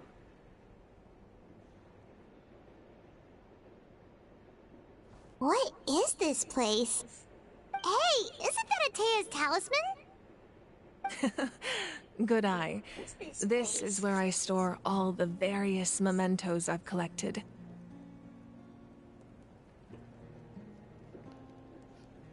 Whoa. I've never seen this place before. There's so many things in here. It looks like there are items from every tribe.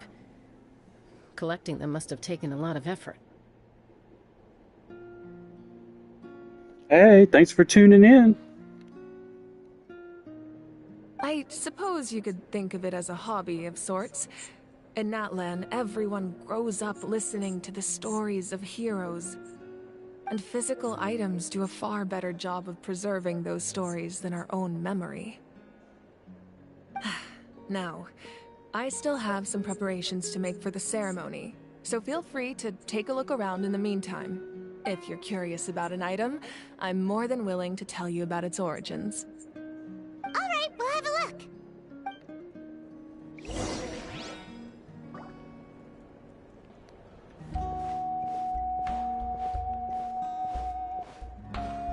So we get to plunder through her stuff. Whoa, that belt is bigger than Paimon's head. The Collective of Plenty are known for their bodybuilding competitions and contests of strength. This belt is a symbol of great honor within the tribe. The association with strength might also have been the reason the original belt was extremely heavy. It was difficult for even two people to lift. And even if a warrior had the strength to put it on, wearing it for any length of time would still leave them gasping for breath. Sounds like it. So the owner of the original belt, Kitera, commissioned a craftsman to make a copy identical in appearance but far lighter in weight. That is the belt you see before you. He would often wear this version when training in order to protect his waist. Or he made a lighter version so he could wear it all the time and show it off.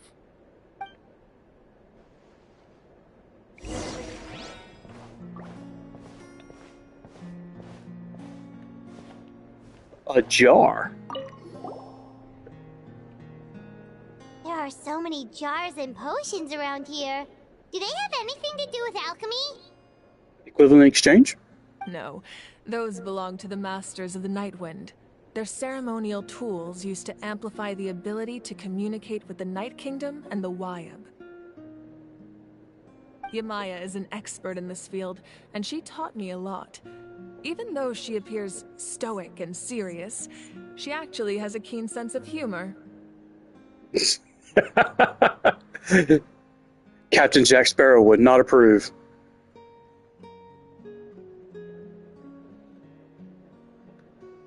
The tools you see here are quite traditional. Her students found them outdated, so she passed them on to me. The contents of the jars aren't all that special.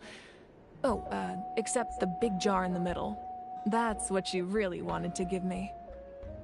Ooh, must be something really cool. What's inside? Grape juice. Or is it wine?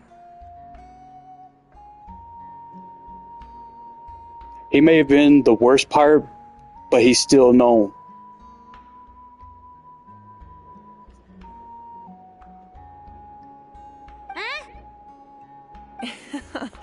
It's quite tasty, although probably expired by now. Grape juice doesn't technically go bad, it just turns into wine.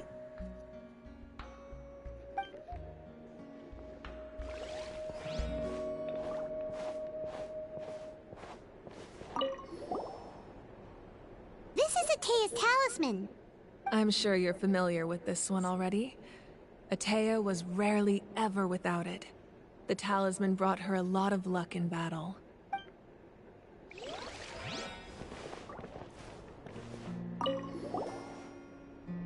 Hey, there's a fishing rod here. It must have belonged to the people of the springs. That's right. It belongs to a legendary fisherman named Matavaru. I have his entire set of fishing equipment, actually. We technically don't know Paimon's age, but she does know about wine because of Tone Deaf Bard. He is always drunk.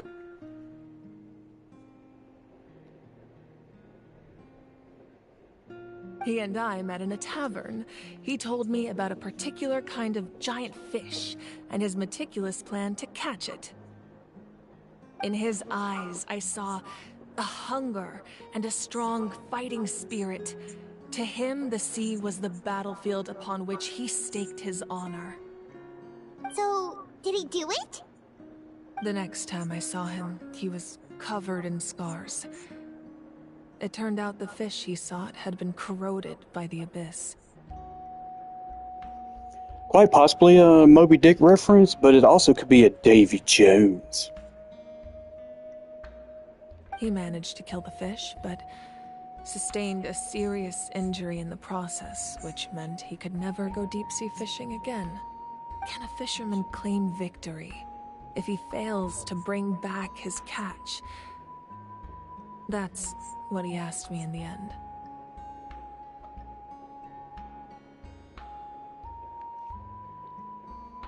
Or you can just ask Jonah, the fish caught him. Well, Paimon thinks he won.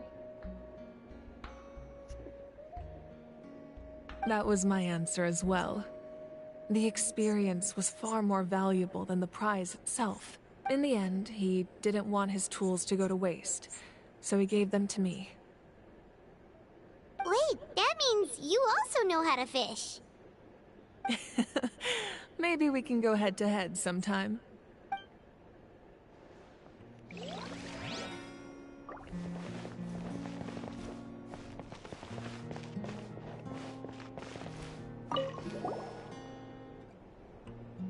Whoa, this weapon is huge! Which tribe did it belong to?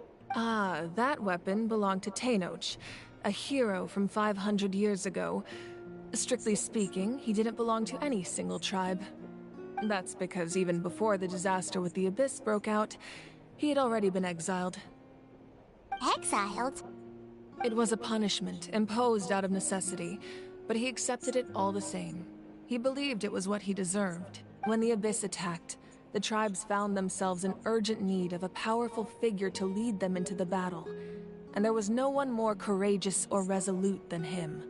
He united the 6 tribes and accomplished great feats throughout the war. Ultimately, he perished, and because he had already lost his ancient name, the Ode of Resurrection was unable to bring him back.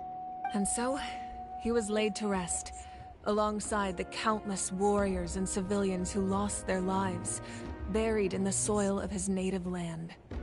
Wow, he sounds like a true hero. Indeed. Even now, his story is told throughout the land. Okay, so we're talking about a massive character that wielded a giant bladed club that did countless labors of victory in battle. Is this a Hercules reference?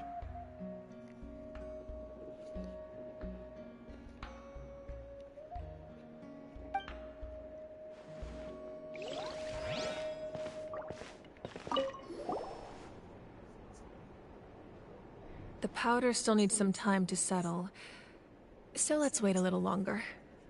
Well, what do you think of my collection? Do you feel like you have a better understanding of Natlan's culture now? Yeah, if each item represents a different story, seems like Natlan's really been through a lot.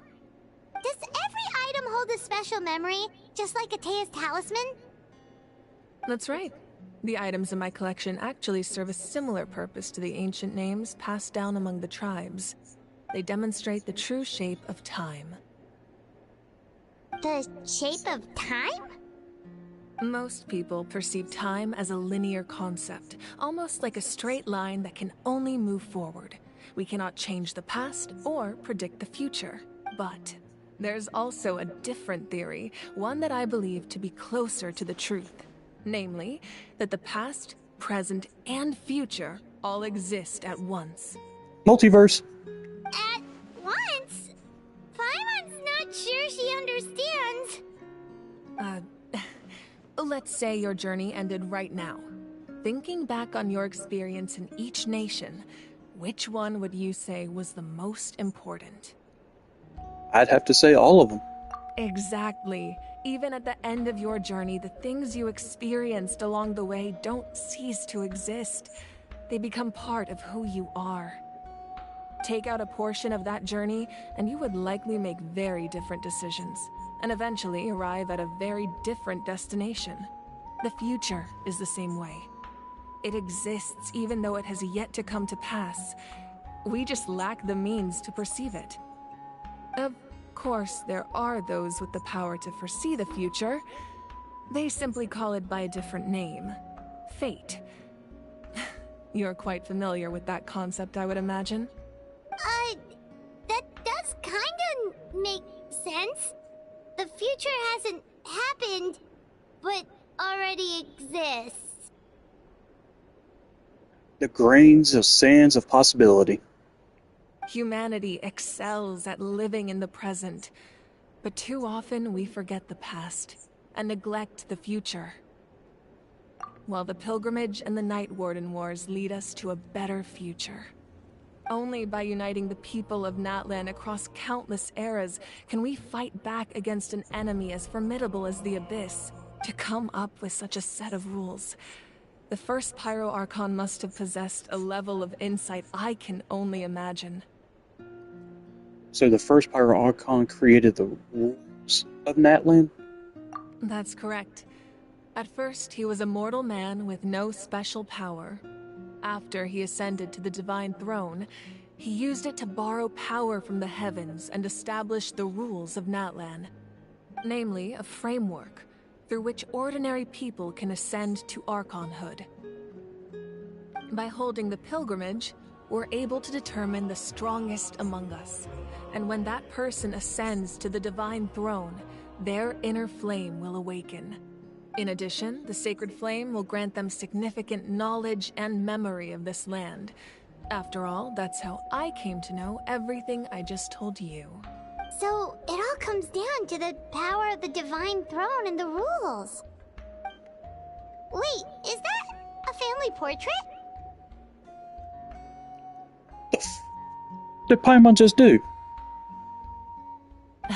Yes, that's my mother, father, younger sister, and the little Saurians we raised. I turned a piece of my dad's leather armor into a canvas and commissioned a famous artist to paint our likeness. Your sister is so cute! It looks like the two of you are really close. Paimon was having a hard time thinking of an Archon as an ordinary person, but seeing this portrait, it kind of makes sense now. It really doesn't look like there was anything special about you before. Oh, wait, is Paimon allowed to say that? A little late for that question, don't you think? Sorry! Paimon's so sorry! Paimon's mouth works faster than her brain sometimes!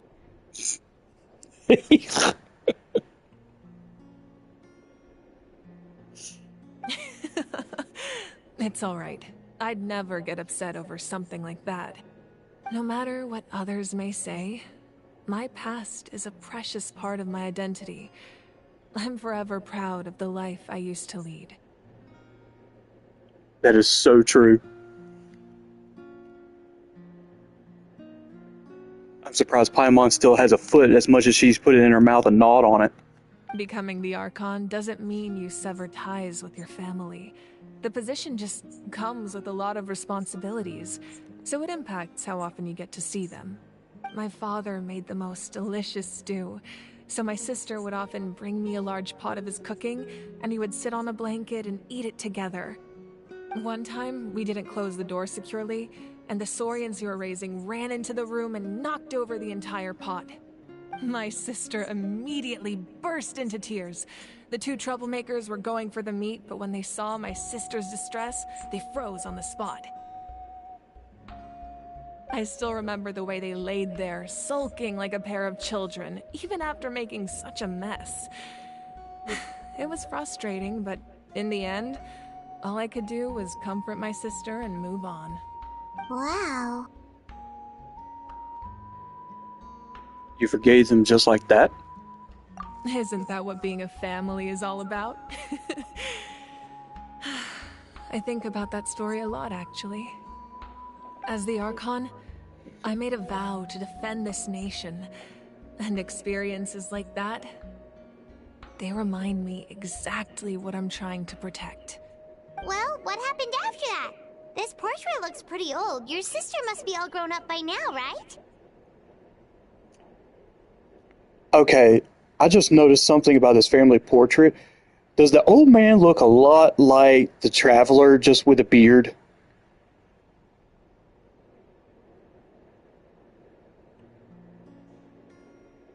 I believe she ended up working as an architect and artist.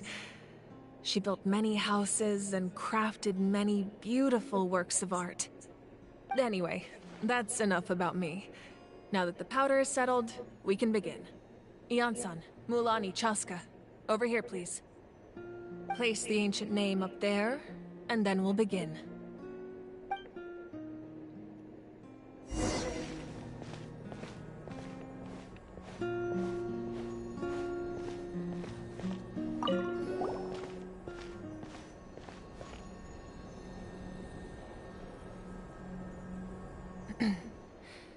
Surely as the echoes of life resound through heaven and earth, so too shall our stories remain eternal. Ancient name, take us to your fated bearer.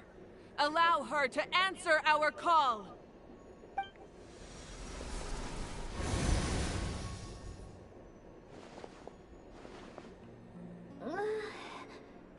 Am I hallucinating again?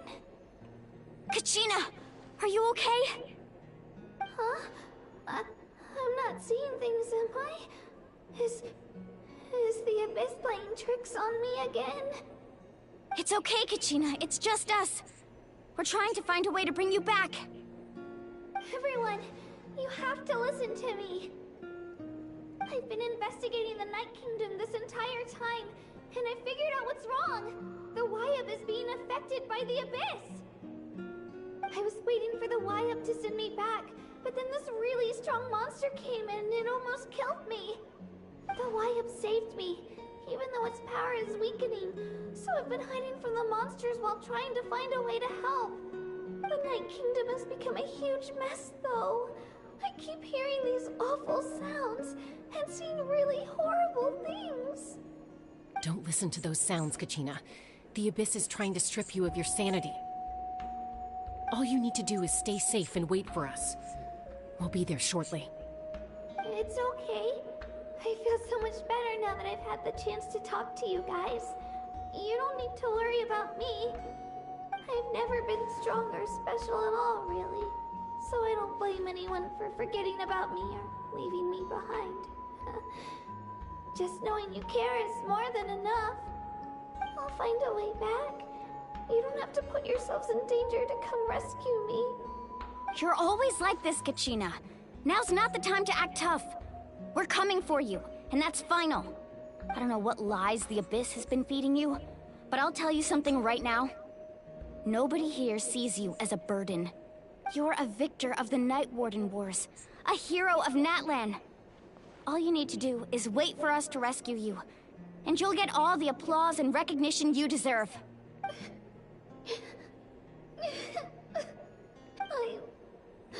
I'm really scared. Everything's so dark and creepy here. And I want to go home. Still, I don't want you to put yourselves in danger because of me. I don't want to hold anyone back ever again.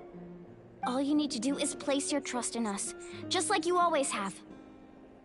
No one fights alone. we're not leaving you behind. Not ever. Yeah, we're so close. We can't call it quits now.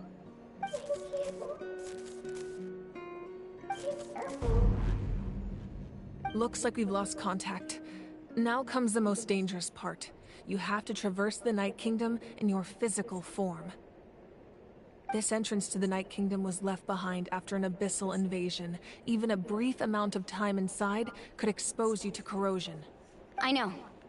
I'm prepared for that possibility. All right, then I wish you all the best. I'll tell Koichi to be ready just in case. She's very experienced in dealing with abyssal corruption.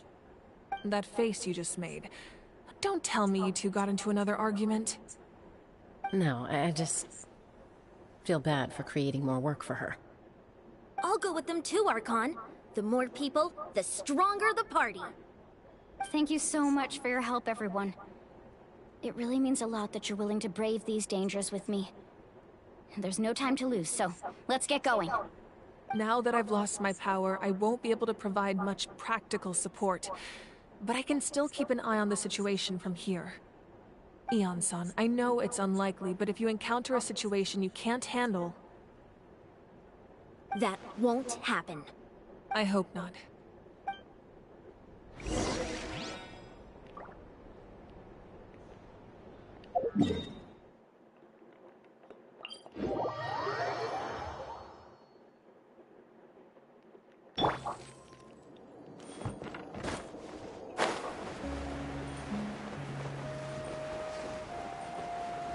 And away we go.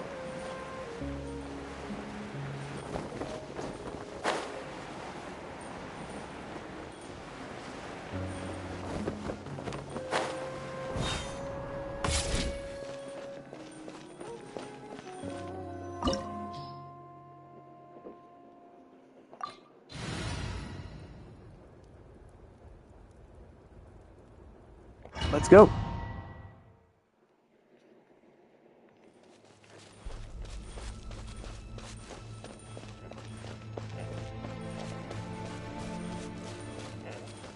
Looking around, make sure I'm not missing anything. Oh.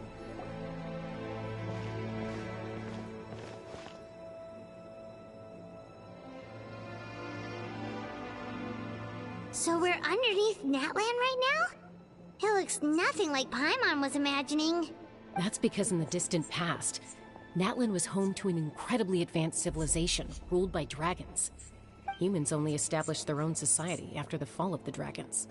So these are Saurian ruins? I think she means actual dragons. Wait, you mean like the elemental sovereigns?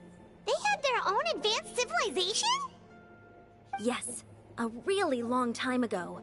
Very few records have survived until now, so no one really knows what the devices here are for.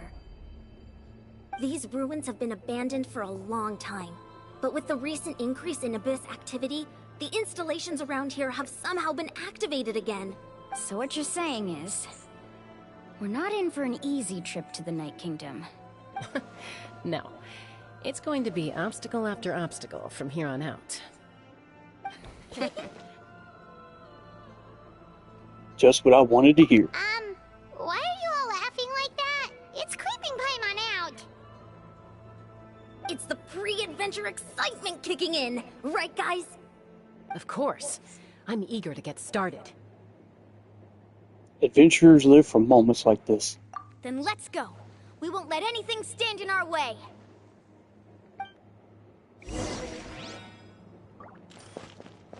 We're way behind schedule.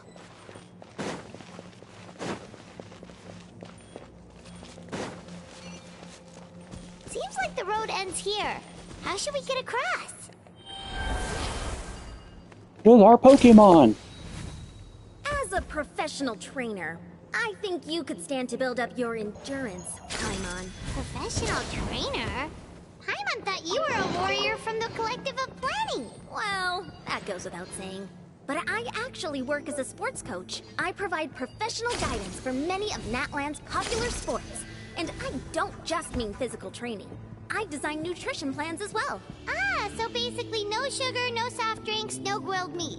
Yeah, we'll be here all day to list them out one Thank by you, buddy. one. It's much faster to just focus on what's good for you. Such as? Vegetable juice.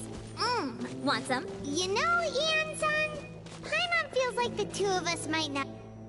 Those guys look familiar. We've fought them before. Let's go. Show no mercy.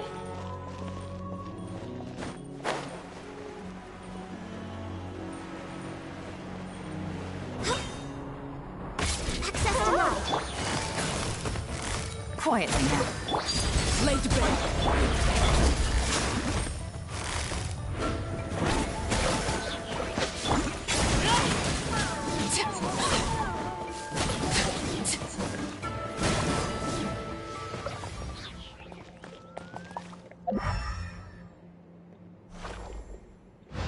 Oh, there it is.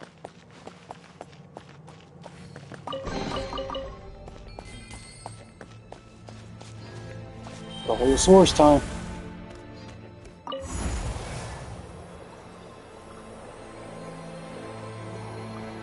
Whoa, the place we need to go seems really high up. That's why we surf the spirit ribbons.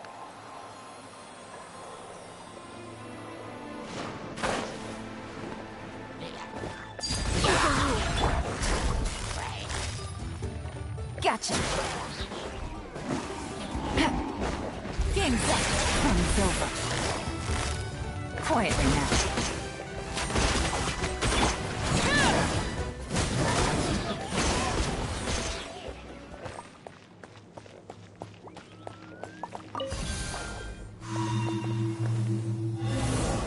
Ooh.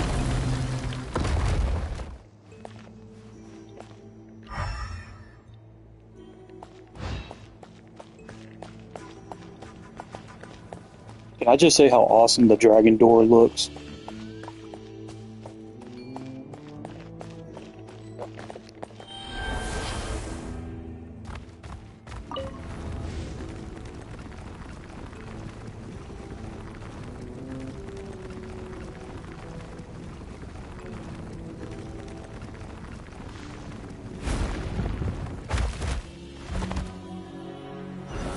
An eye?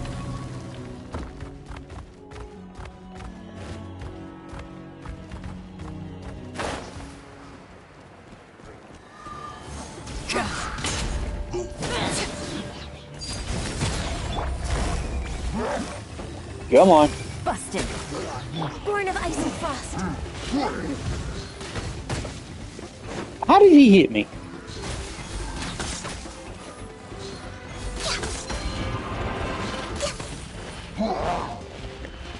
No touching. Whoa, big boy.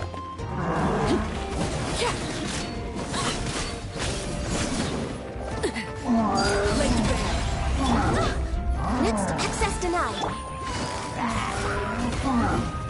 Quietly now.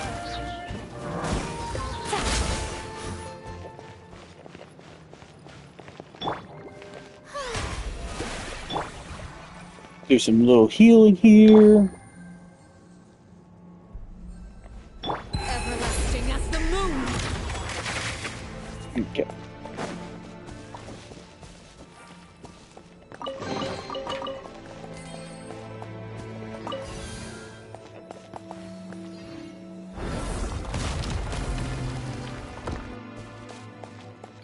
I'm going to try to say it, but I'm going to butcher it. The Petlosaurus time.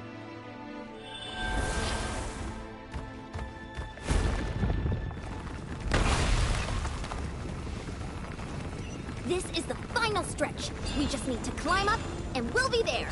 Nothing to it. Easy for you to say.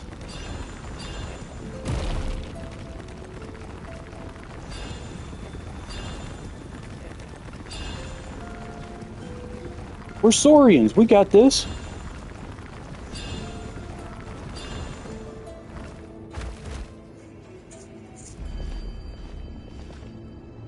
This must be the entrance the Pyro Archon told us about. The one ripped open by the Abyss. Yes. There's something in the depths of this place that feels familiar, yet also foreign. We actually have to go in there? Yes. Okay, Paimon just needs to psych herself up. Don't push her through before she's ready. Then we will never move.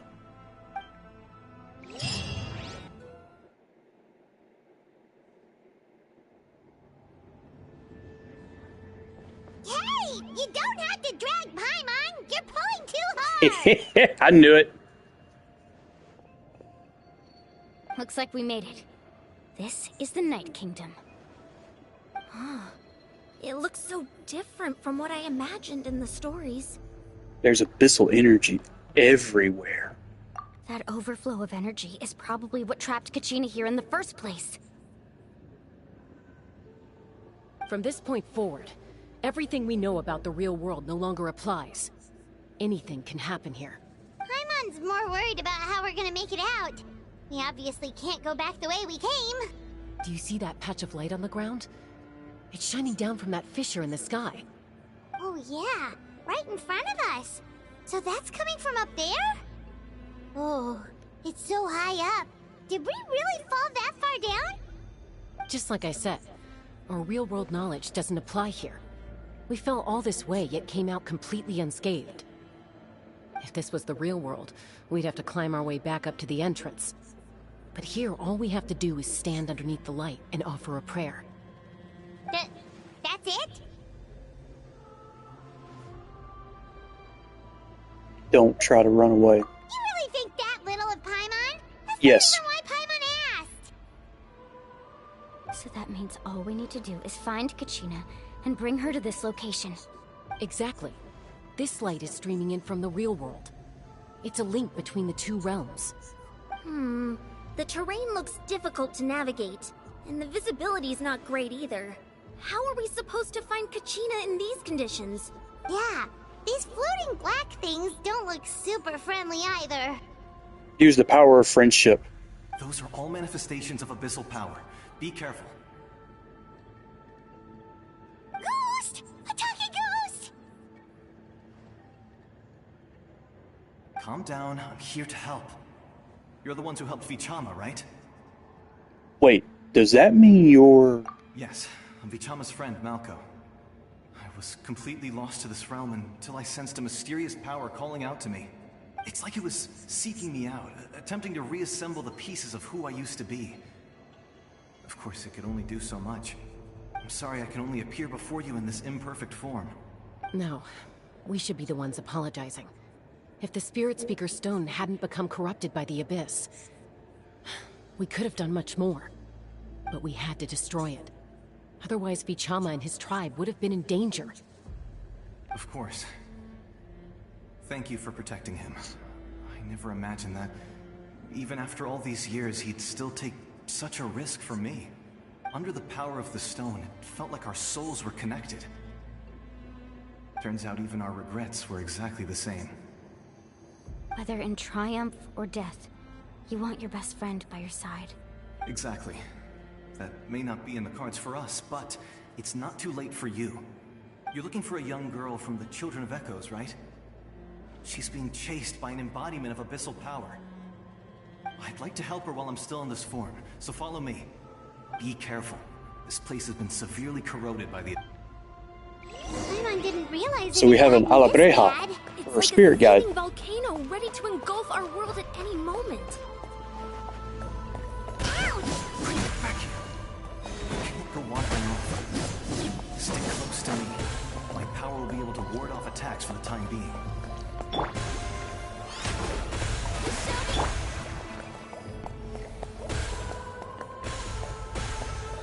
We won't be able to keep this up. Let's try another route. This way.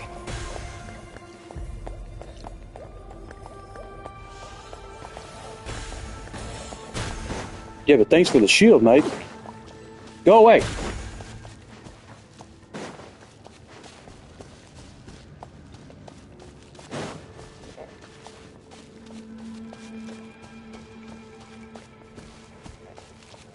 They hit like a freaking mat truck. Not good. More monsters. Okay, that we can handle.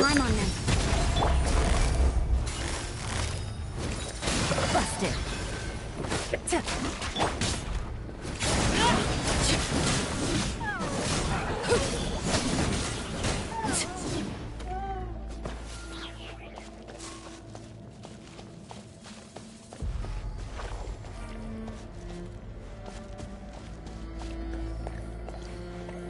Lead on, Macduff.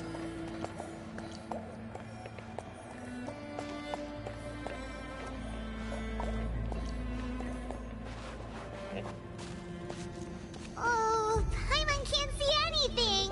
It's easy to get lost here. Just stick close. This is the only time you want to follow and head towards the light.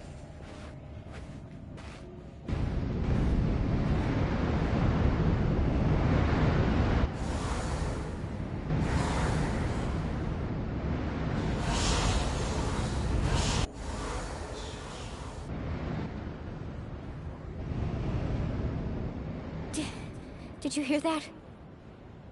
What? Never mind. It was probably just my imagination. Don't scare Paimon like that! I heard it too. It was a voice from the abyss. What did it say? It doesn't matter. It certainly doesn't harbor good intentions.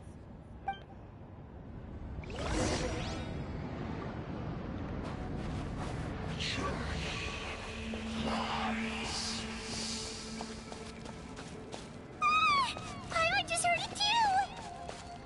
Let's keep going. Paimon wants to get out of this place!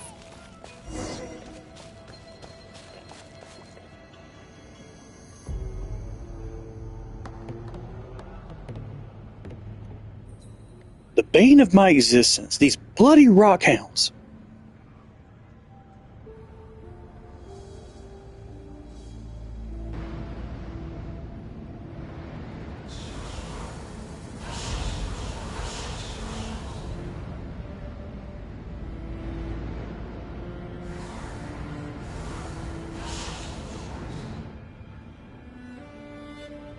We're here, Kachina!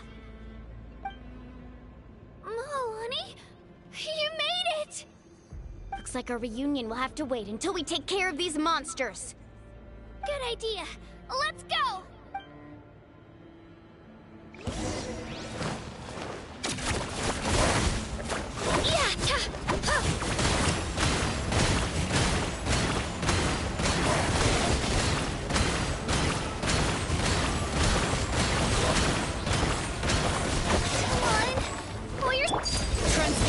Born of ice and frost. Blaze over.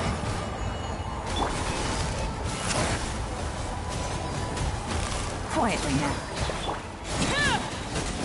Witness my rise. You're here! You're finally here!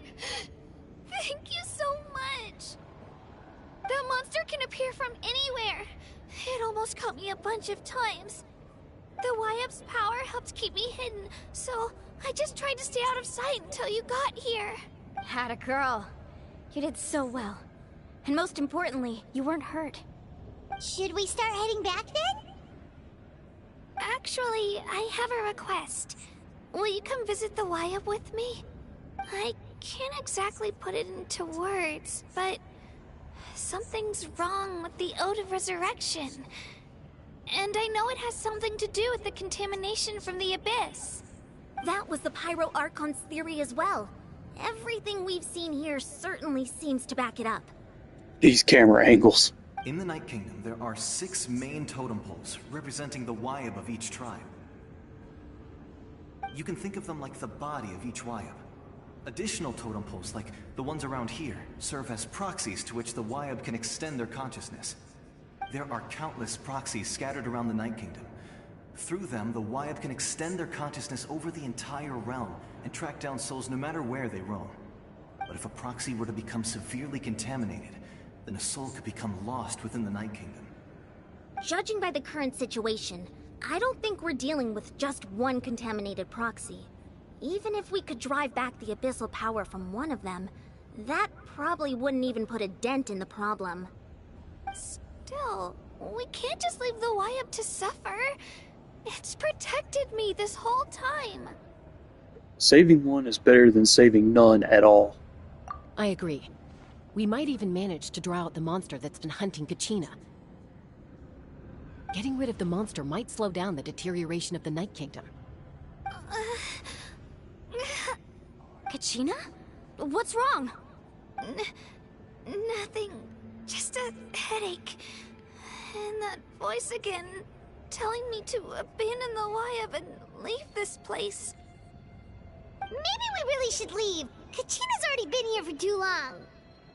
No, I'm fine. I don't plan on listening to that nonsense. I can hold on. Where's the totem pole? Just up ahead. I'll lead the way. Besides, I can still fight, so please, help me out a little longer. Listen to me, Kachina. We'll come with you, but that's because we want to help the Wayab, not because we have something to prove. You don't have anything to prove either. It's okay if you reach your limit. We'll be there for you. All right. The sooner we get this done, the better. We've already come all this way, so we might as well try to get to the bottom of this. Let's go. This way. I'll stay here and try I'm to not stop looking. the Abyss monster. All by yourself? That's too dangerous. It's all right. I may not be as strong as that monster, but I'm definitely more familiar with the area. Besides, I don't have much time left. If you're anything like my friend, I'm sure you're not particularly fond of goodbyes. So go. Achieve your goal, and return to the world where you belong. Thank you for everything. You're a true hero. Thank you. No one fights alone.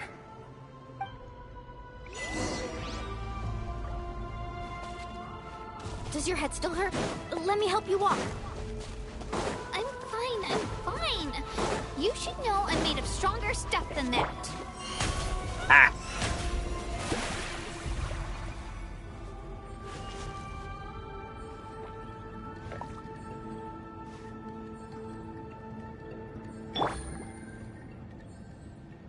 Just doing some healing here.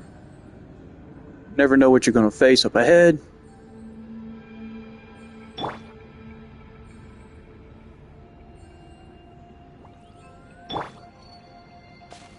Alright, let's go.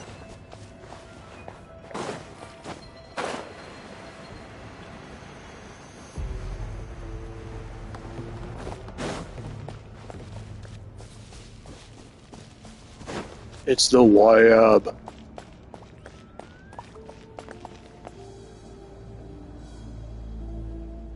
Wayab? Wayab! I'm back! My friends and I are here to heal you. Wayab, can you hear me? Wayab? So we were right. The contamination is already too severe. It's preventing the Wayab from answering our calls. Alright, get ready everyone. Time to purge the abyssal energy from this place. I'll help too. Careful. We've got company. Already? You really think that puny soul could slow me down? Courage in the face of futility is pure folly. Not an abyssal lector. He tried to get in my way, so I disposed of him. You killed Malcolm? He would have dispersed with or without me. Rather than worrying about him, I would urge you to focus on yourself. You may have defeated others of my kind in the past, but underestimate me now, and it will be to your peril. Are you the one behind all this? No. The power of the Abyss is intoxicating. The destruction it seeks captivates like a masterful work of art. I strive only for the opportunity to see it up close. I thought this naive little girl was an exception, but it turns out humanity is full of lambs willing to offer themselves up to the slaughter. That is the tragedy of your short lives. You understand nothing of all-encompassing power. Ancient names, pride, friendship, all empty ideas invented to give you a false sense of self-worth. They possess no power at all. The Pyro Archon created those grandiose ideals out of pure selfishness. Anything to avoid sharing power. Anything to avoid handing over the primordial gift to ordinary people like you. Don't believe me? Then ask yourself, Why is the Pyro Archon strong beyond measure, while you, Kachina, remain so pathetically weak? Kachina, give me your hand.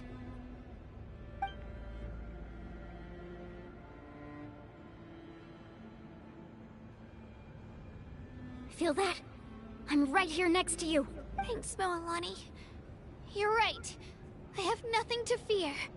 Because I'm not alone anymore. You're right. Maybe comforting ideals don't have any power. But you also couldn't be more wrong.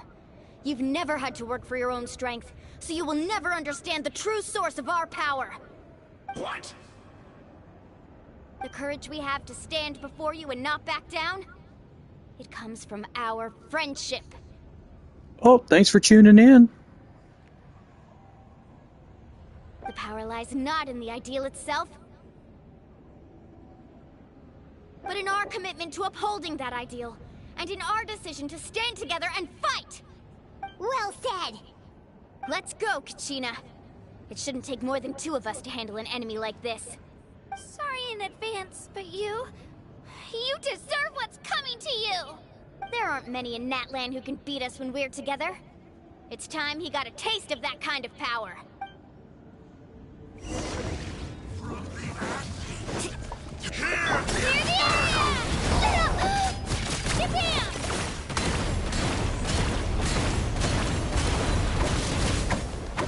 Let's ride!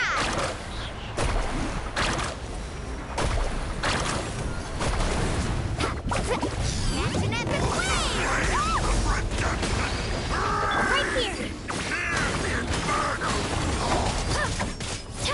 Here goes!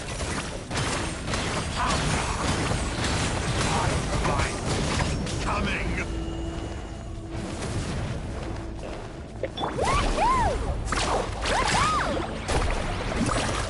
Ah, watch the surfboard!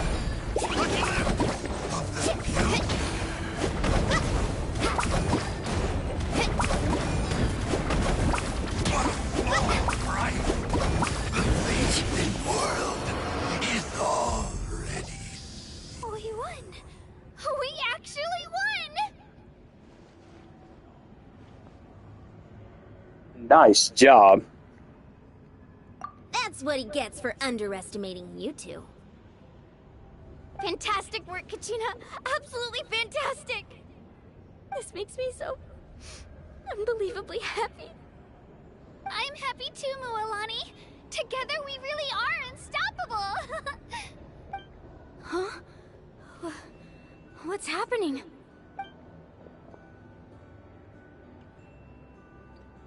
My ancient name is glowing? But I thought I didn't bring it with me. It's probably a projection from the real world. But that doesn't explain why it's glowing all of a sudden. Wait, does that mean you're...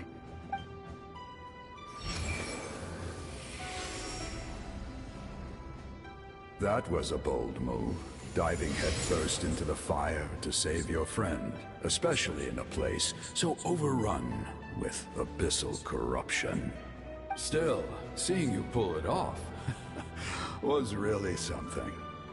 Everything you said was exactly right. As isolated individuals, we stand no chance against the power of the Abyss. It took years' worth of scars, and lots of unnecessary suffering for me to understand that for myself. The Pyro Archon's plan will unite us as one. Everyone has a part to play. Only then will we have the power to defeat the strongest of foes.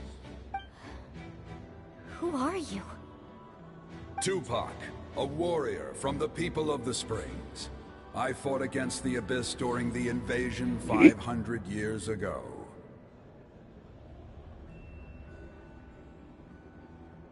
I've heard that name before. You were the giant who saved all of Natlan.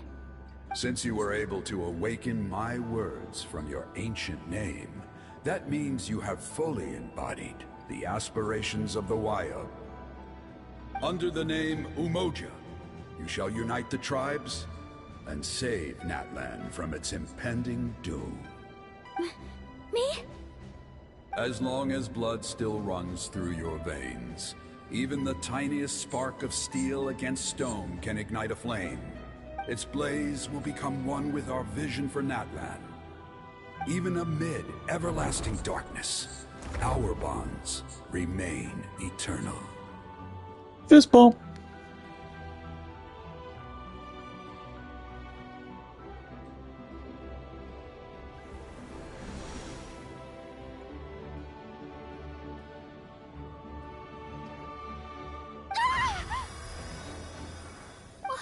What's wrong, Mualani? So many memories. My brain was just flooded with everything he once knew. So that's what happened. What do you mean? Did you just figure something out? 500 years ago, they foresaw the very crisis we're facing now. Efforts to save Natlan started all the way back then. We can go over the details once we get back. We shouldn't linger here longer than we have to. Does that mean you already know about this whole thing? I know bits and pieces, but I had no idea Mualani was also part of the plan. This sounds like something that's going to need a lot of explaining. Let's focus on saving the Wyatt first.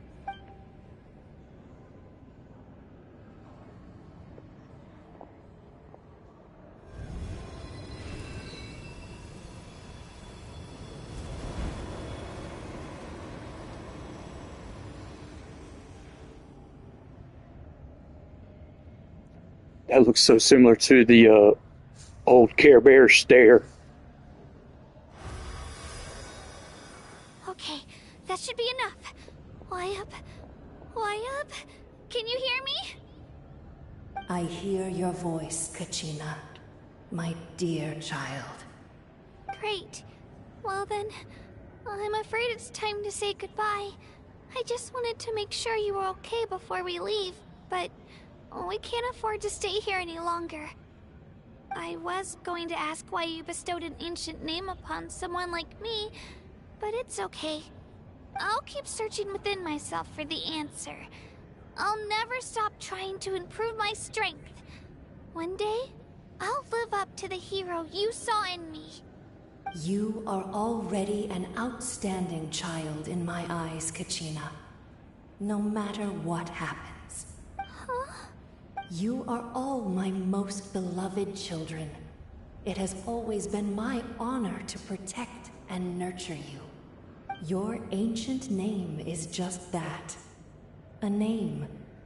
Much like your parents chose to name you Kachina, I also gave you a name, but it need not define you.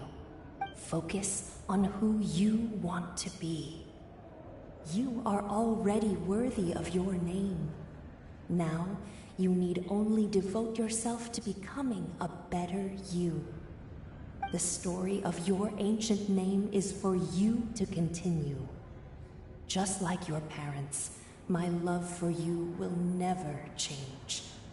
No matter what the future holds. Thank you, Wyatt.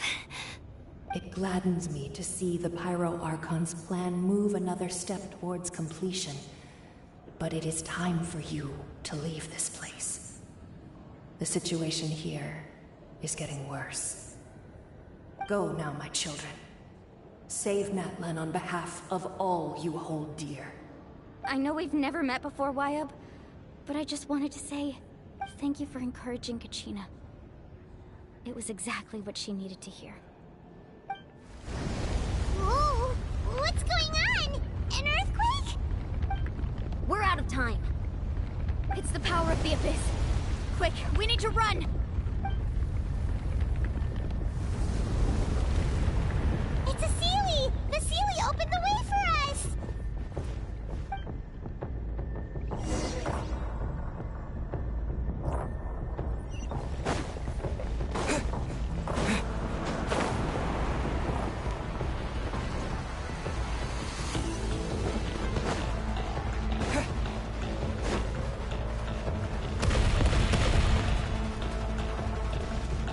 Parkour?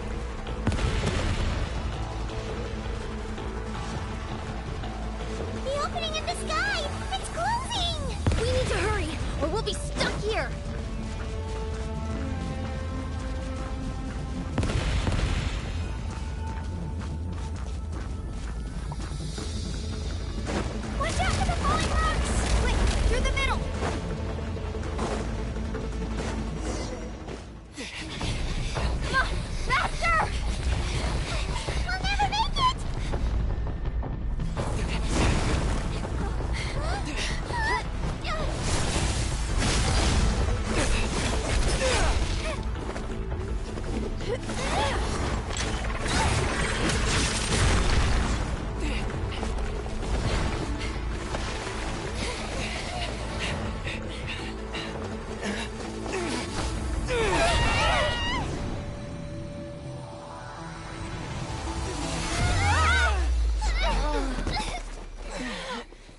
You've done well.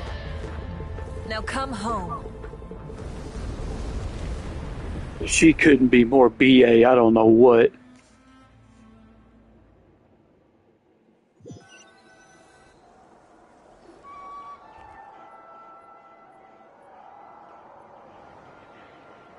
We're back! The Pyro Archon saved us. But she's not here. How does she regain her strength? Yeah, didn't she say she used it all up? She's still in the Speaker's Chamber. What we saw in the Night Kingdom was just her consciousness. So you're saying her consciousness did all that? Every great display of power comes at a price. You must feel terrible, Kachina. Just hold on. We'll get you to a doctor soon. Let's get back to the stadium. The Pyro Archon said she'd have a doctor waiting for us. I recommend getting a full checkup, just to make sure no damage gets left behind. Paimon feels okay. What about you, Traveler? I'm completely fine. Right. You always seem to do pretty well against the Abyss. Let's get going. We need to share what we learned in the Night Kingdom as well. Right. The Wyatt mentioned something about the Pyro Archon's plan. What is it exactly? I'll let her explain everything. We're all a part of the plan now. Every move we make from here on out will decide Natlan's ultimate fate.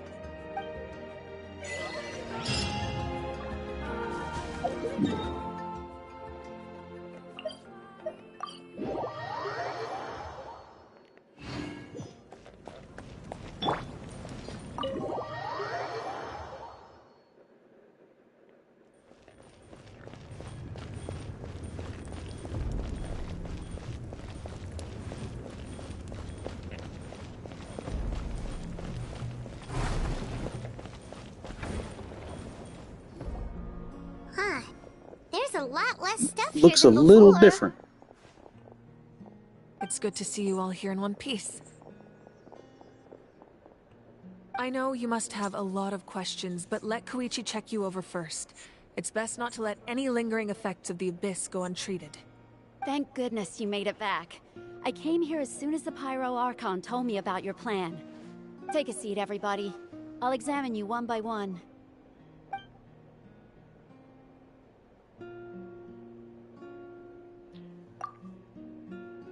But thanks to her extensive experience treating abyssal contamination, the harmful effects will not be permanent. The treatment also relieves Kachina's symptoms. All right. That should do it for now. But just to be safe, I'll perform another checkup in a couple of days. I have to say, though, I've never seen anyone react to the Abyss like you, Traveler. It's like you're completely immune to its power. He always has been special like that. He can even purify its power. Wait, now that you mention it, Paimon doesn't think she's affected either. We don't know why, though. Given the current situation, that ability will likely play a great role in the events to come. Of course. I still have patients to see, so I'll head out. Thank you, Koichi. All right. We might not see eye to eye, but we both had good intentions. Just give it time. I'm sure we'll figure things out between us one day. Yeah.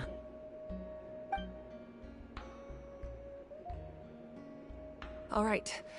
There's so much to discuss, I don't even know where to begin. You've seen it for yourselves now. The devastation in the Night Kingdom. I'll get straight to the point. Natlan is on the verge of destruction. It's very possible our nation has less than a year before total devastation. Huh? No. That can't be true, can it? Less than a year? That's right. But I've only ever disclosed that fact to the handful of people working with me to save this nation. Our looming destruction is not a recent development, but the inevitable conclusion of the disaster the Abyss initiated 500 years ago. Mualani told us a little bit about that. 500 years ago, all the nations of Teyvat were invaded by the Abyss. Unlike the other nations, Natlan never had stable and deep-rooted ley lines, so we suffered the worst of the invasion. The battle against the Abyss was exceedingly long and brutal. In the end, victory came at the cost of our civilization and countless lives. Even then, it took centuries of solving the disasters caused by the Abyss to finally achieve the peace we know today. And still, this is but a superficial victory. The forces of the Abyss have merely been driven back underground. Their threat to Natlan remains as real as ever. I'd never have guessed. The problems plaguing the Night Kingdom are all the more complicated because that realm is essentially functioning as Natlan's ley lines. Immediately after the war, our calculations estimated that we would have a maximum of 500 years before the Night Kingdom was completely lost to the Abyss. But at that time, we were a nation of the destitute.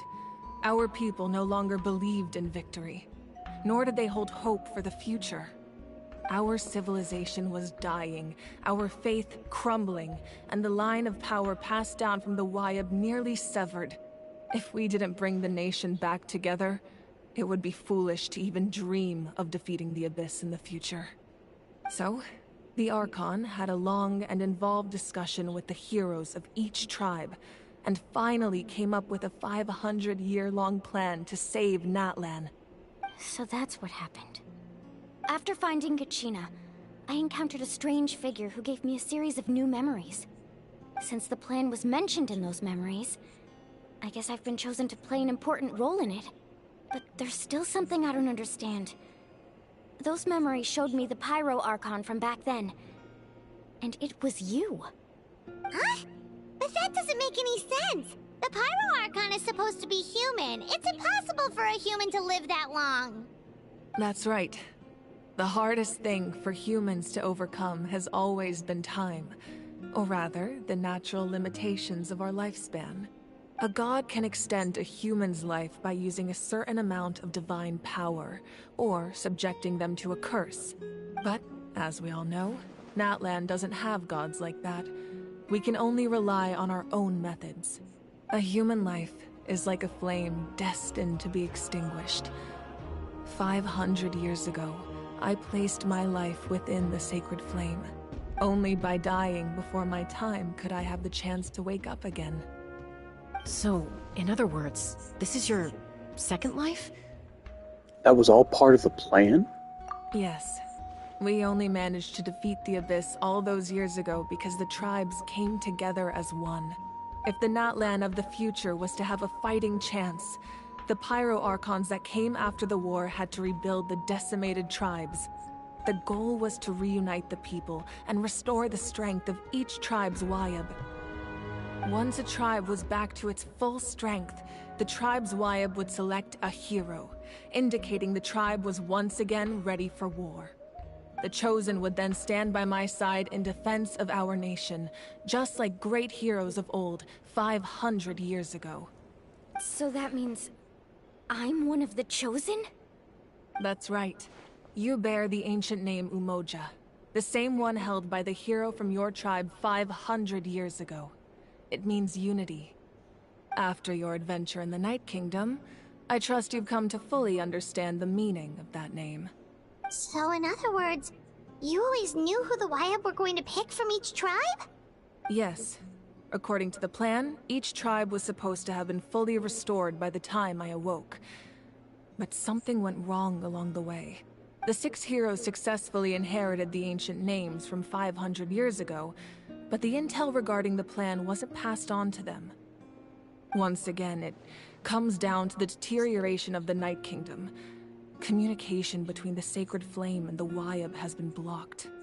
Just like how the Ode of Resurrection failed to bring Kachina back. Exactly. It's just another tactic the Abyss is using against us. The Abyss may not possess intelligence, but its methods certainly aren't easy to counter.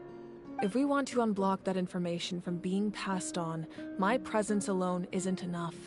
The ancient name-bearer must establish a greater connection to their name. So, I've tried my best to help them from the sidelines.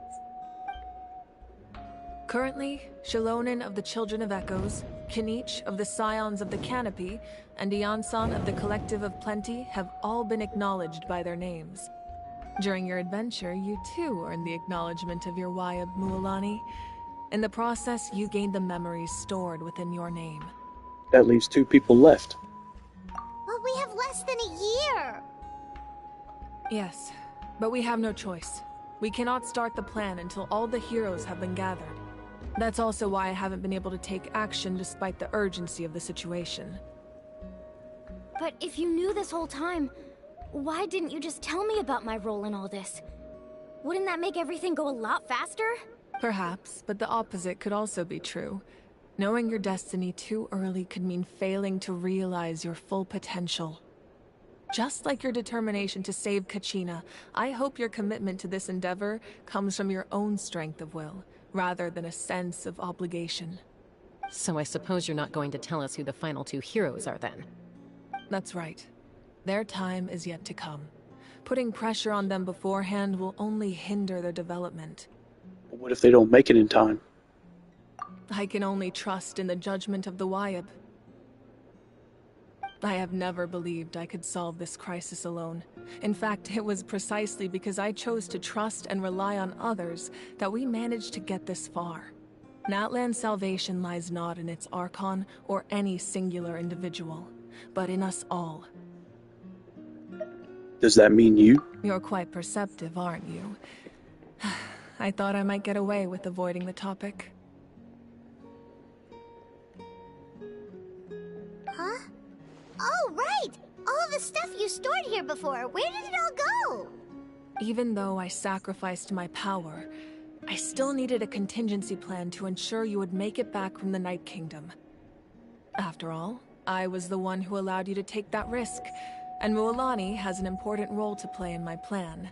In addition to their sentimental value, the items I stored here held a much more important purpose: fuel. Fuel? So back then, that's why you... Yes. The stories embodied by those items are certainly important, but there's an even more significant trait they all share. Every item belonged to a hero of Natlan.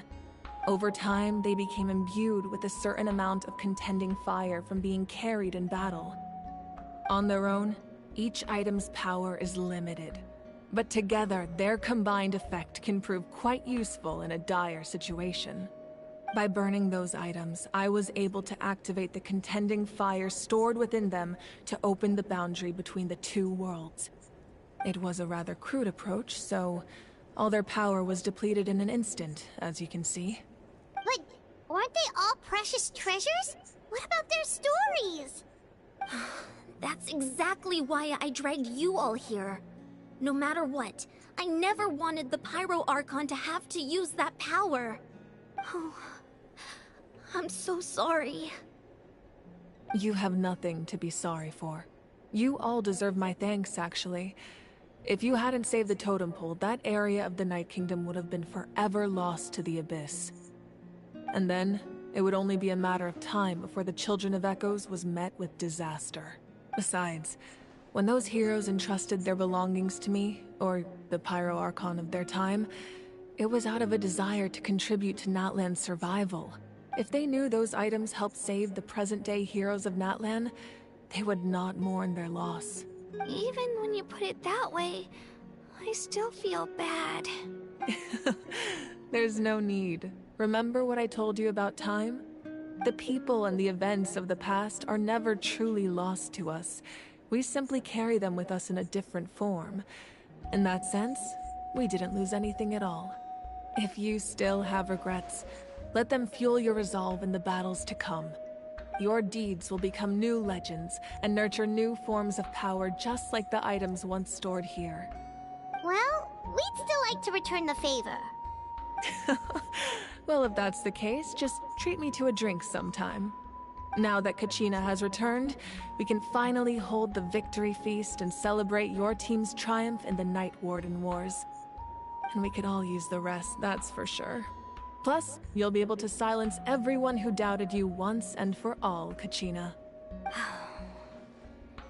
Still, now that I know the danger we're facing, having a victory feast doesn't feel right.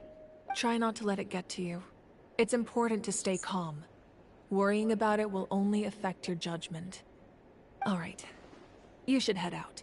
I'll join you in a bit.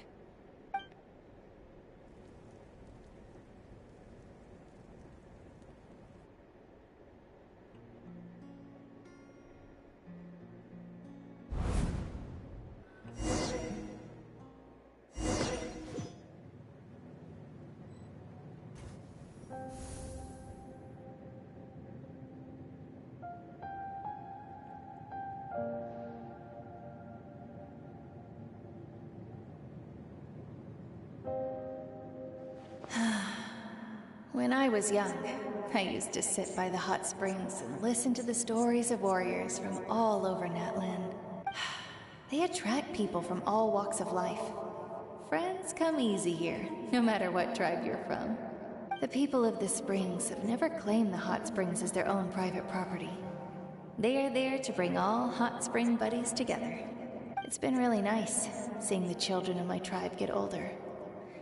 It's helped me gradually understand the true value of the springs. I've witnessed their energy, their determination, their absolute passion for life. Even when they cause trouble, I never managed to hold on to my anger for long. It's unbelievable how quickly they worm their way back into my good graces. I'm certain Mualani will become a great warrior when she grows up. She possesses infinite potential. I can see it. One day, when I'm no longer in fighting form, I'll come here and tell stories to all the children, just like those warriors did for me. So, you better get busy, Pyro Archon, or I'll end up running out of stories.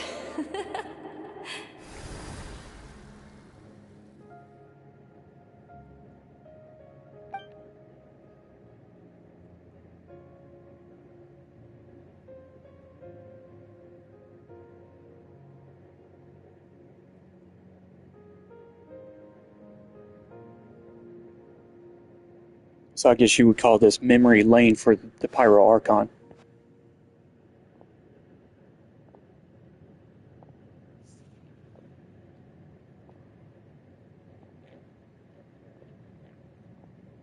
Our nation is engulfed in darkness. Our tribes stand divided, and yet you promise victory in the distant future. The Abyss is a cunning enemy, one that I faced in battle many times. Were that not the case, I would never understand exercising this degree of caution. My rage will never know absolution, and my power will no longer aid you in victory. But you came to me because you knew you could convince me with just a single sentence. I understand your choice. The heroes of today will forge the path ahead with blood and fire. Just remember to earn us the victory we are owed. Otherwise, rest assured, I'll find a way to collect the debt. For Natlan.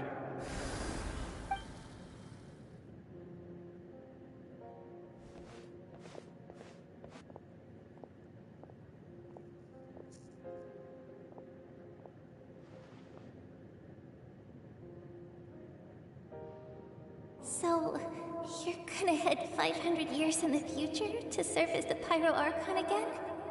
But what about the you from right now? You're just gonna die? You can't ask her those questions and expect her to answer, my dear. The decision is hers to make, and she deserves our support. We will do everything we can to rebuild the tribes. Don't you worry.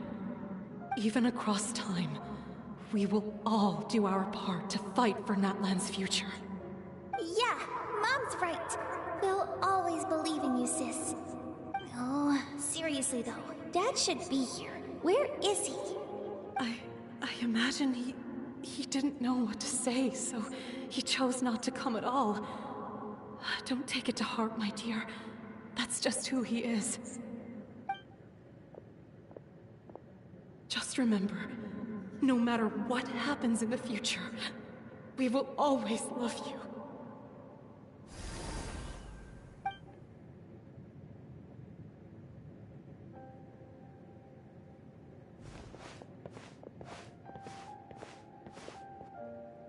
I'll come find you one day.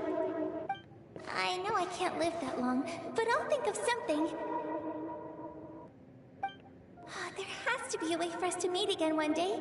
If there's an answer out there somewhere, I'm gonna find it.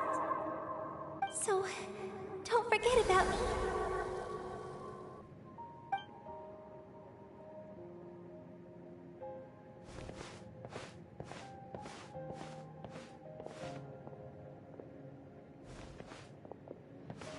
If that's your decision, then you have my full support, Archon. May our children live to see such a lovely son. For Natlan! No one fights alone.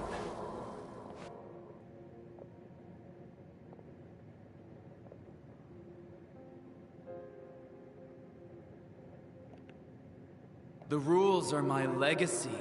They shall grant us the strength to overcome the next tragedy. War forged the 6 tribes, taught us how to fight, instilled in us what it means to love. Who will be the one to bring this to an end?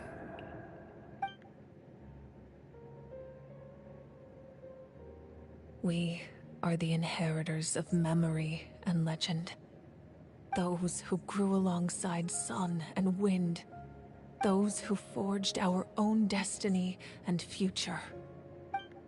That is Natlan's fire. The lifeblood of our nation.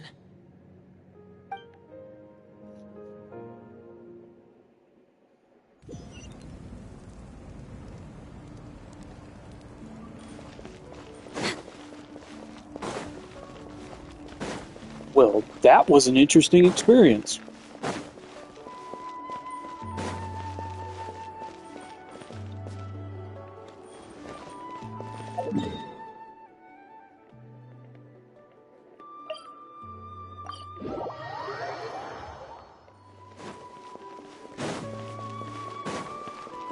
Next on the agenda.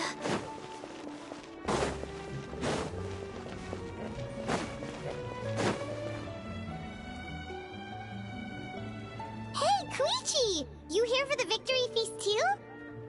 Oh, no. I knew Chaska would be here, so I just came to deliver some medicine. I was about to leave, actually. It's not that I don't want to celebrate Kachina and the others. I'm so glad she made it back. It's just... well, I'll make things awkward if I'm around my sister right now.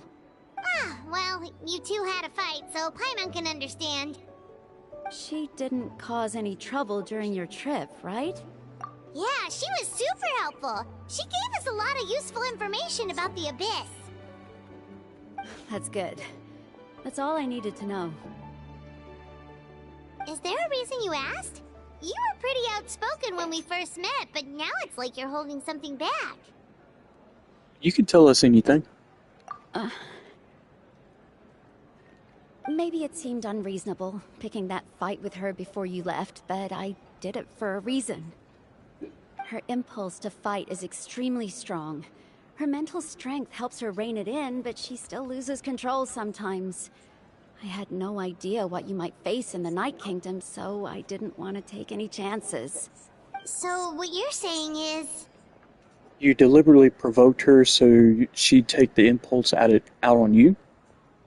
Okay, so maybe it sounds a little stupid, but it works pretty well. It helps her keep her cool for a little while, at least. Anyway, I'm just glad you were able to make it back safe and sound. That's all I wanted. But do you really have to go that far? Can't you just talk it out? No way. Chaska never opens up about her own pain, especially to her family. She can't learn about this, or it'll be even harder to help her. Thanks for confiding in us. I appreciate the understanding, and don't worry. I'll find a way to help her ease this burden. Anyway, I need to get going. Enjoy the celebration. Oh, and if you ever need a doctor, you know who to find. Huh. Who would have thought there was a deeper reason behind their arguing? They're trying to look out for each other in their own way. In the end, it's all the Abyss's fault. Paimon's had enough of them.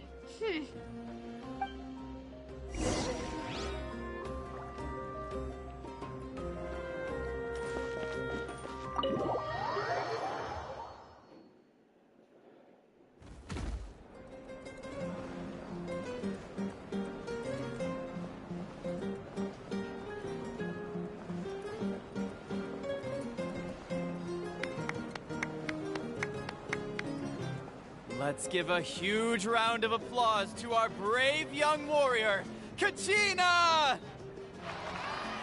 Woohoo! Well done, Kachina. Thank you, everyone. I'm so glad I finally made it. I always knew you could do it. With so much potential at your age, you have a great future ahead of you. You're one to talk. Don't think I didn't know you were the first person to abandon your team. I'll be dealing with you when we get back. I had no choice. My friend invited me. I couldn't just say no. Oh, really? So you weren't just trying to get ahead in the first round? I wasn't, I swear. I just happened to find that bearer injured in the wild, so I stopped to bandage his wounds. When he insisted on repaying the favor, what was I supposed to do? I'm just one person. I figured Kachina would have no trouble replacing me. But the fact of the matter is that after your departure, everyone else started thinking about swapping teams too. I'm really sorry, Kachina. It was wrong of us to abandon you like that. No, unfortunately, I lost my 50-50 to Jean. It's amazing that you still made it all the way through to the Night Warden Wars. That's the... So, what about you guys? Did you make it far? Our team captain drank too much the night before the competition and turned up late to the stadium on the day. We got disqualified. Serves you all right. No sympathy from me. Alright.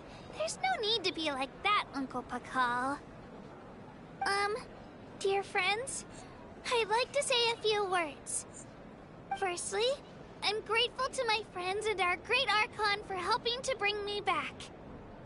This traveler and his companion Paimon are some of the strongest people I've ever met. If they were allowed to participate in the pilgrimage, I have no doubt that they'd win the whole thing. They've agreed to let me learn from them. With their help, I believe I can become even stronger still. And let's not forget my good friends, Mualani, Chaska, Kanich, and Ayan-san. They all helped the Traveler and Paimon figure out a way to bring me back from the Night Kingdom. They too deserve to be called our heroes, so please give another round of applause for them. Thank you so much. Well said! Hear, hear. I'll drink to that. How does it feel being a hero, Kachina? To be honest, it's a bit overwhelming. It all just feels so surreal. Well, you better get used to it. Next up, undefeated champion! That way I'll also become a champion coach. Hey, please don't make fun of me. It is unfortunate, but I'm guaranteed for the Pyro Archon now, and it also gave me a C4 gene, so it's a win however you slice it.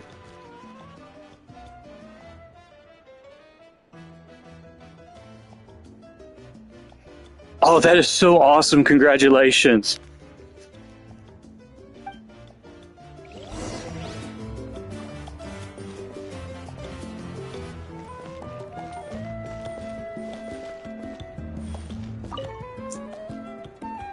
you're here. Have some fruit juice. I got it specially for you two. How did you know? That's Paimon's favorite! You look like you've still got questions. Ask away. Why didn't you get the heroes of the past to join you in this age? Because they had their own lives to live.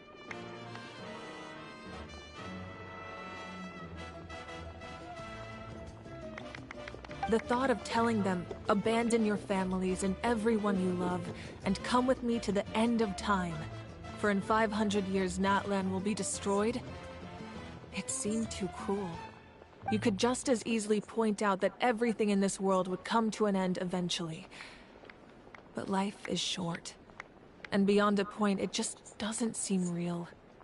Imagine if I said, let's leave right now, and go save the sun because it'll flame out in a few million years. It would sound quite ridiculous. I couldn't make them shoulder that burden with me. Besides, every generation will have its heroes, this one included. The plan could still work without them. Or, of course, without me. But since I was the one who came up with the plan, I felt duty-bound to see it through to the end. Ooh, Raiden Shogun. Yes, she has, what, 44 good teams?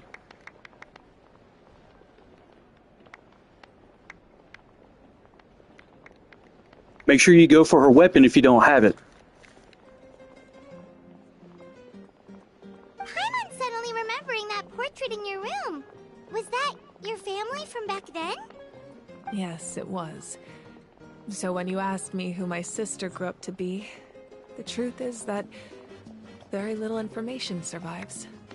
From what I've been able to piece together, I can conclude with a reasonable degree of confidence that she ended up as an architect and artist. Yeah, that is a good substitute weapon for her.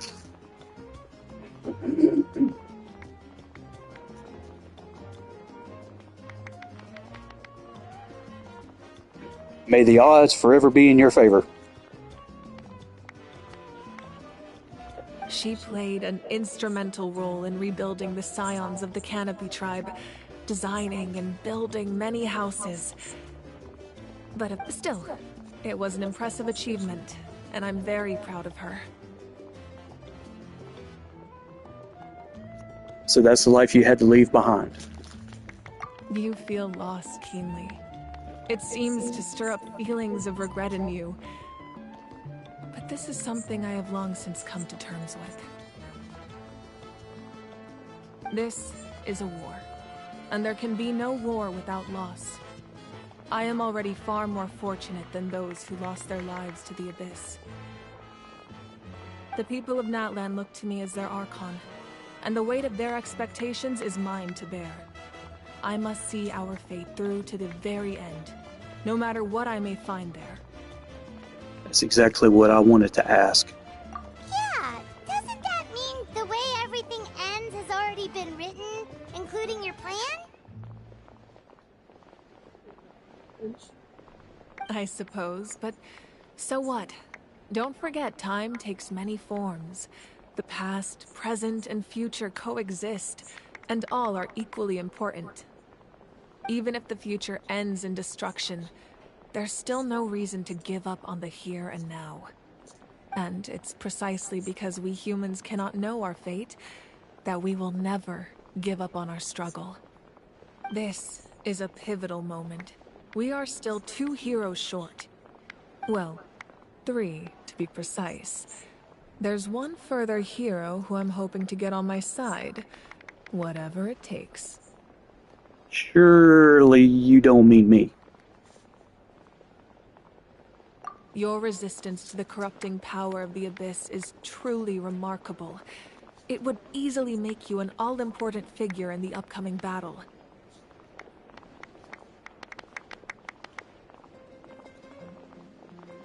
Hey, I greatly appreciate it. Thank you so much.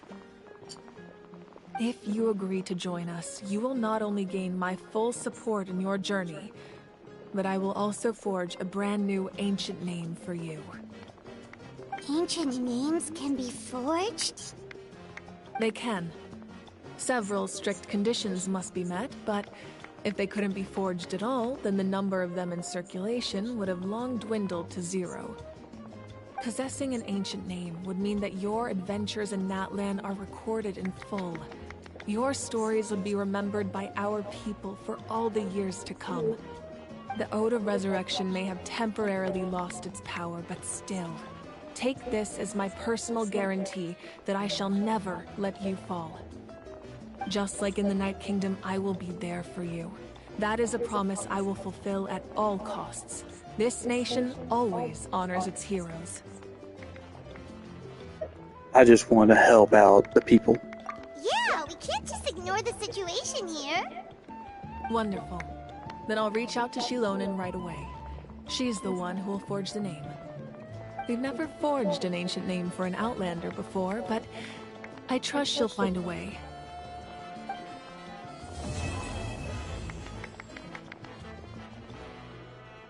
My lord, we've received word that the Pyro Archon has lost much of her power. Although your injury complicates things, this is most certainly the opportune time to seize the Gnosis. Victory and defeat are rules, not outcomes. I have never taken advantage of an opponent in a time of weakness, and I don't intend to start now. As for you, I must confess, I did not expect that little trick of yours to save the day. No matter how dense the fog, as long as the sun remains, we cannot turn day into night. She could have dispelled it. She simply chose not to. You don't have much time, and you're injured on top of that. What do you plan to do next? I'm beginning to see just how useful you may turn out to be. You heard something from here, didn't you?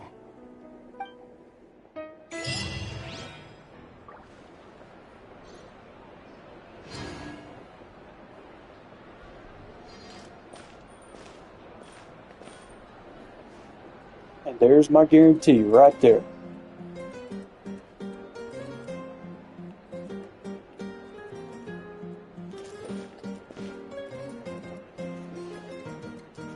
Well, chat, that's going to do it for the stream for today. I greatly appreciate all that have joined and come to watch and follow the Archon quest.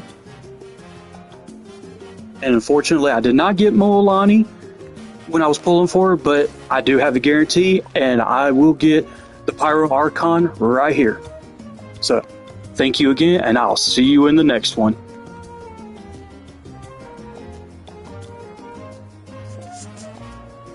Are the kid or the Pyro Archon? Yes and no.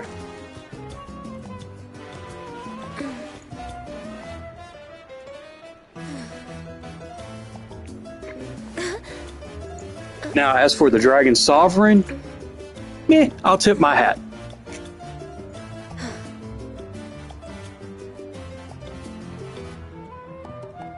Thanks again.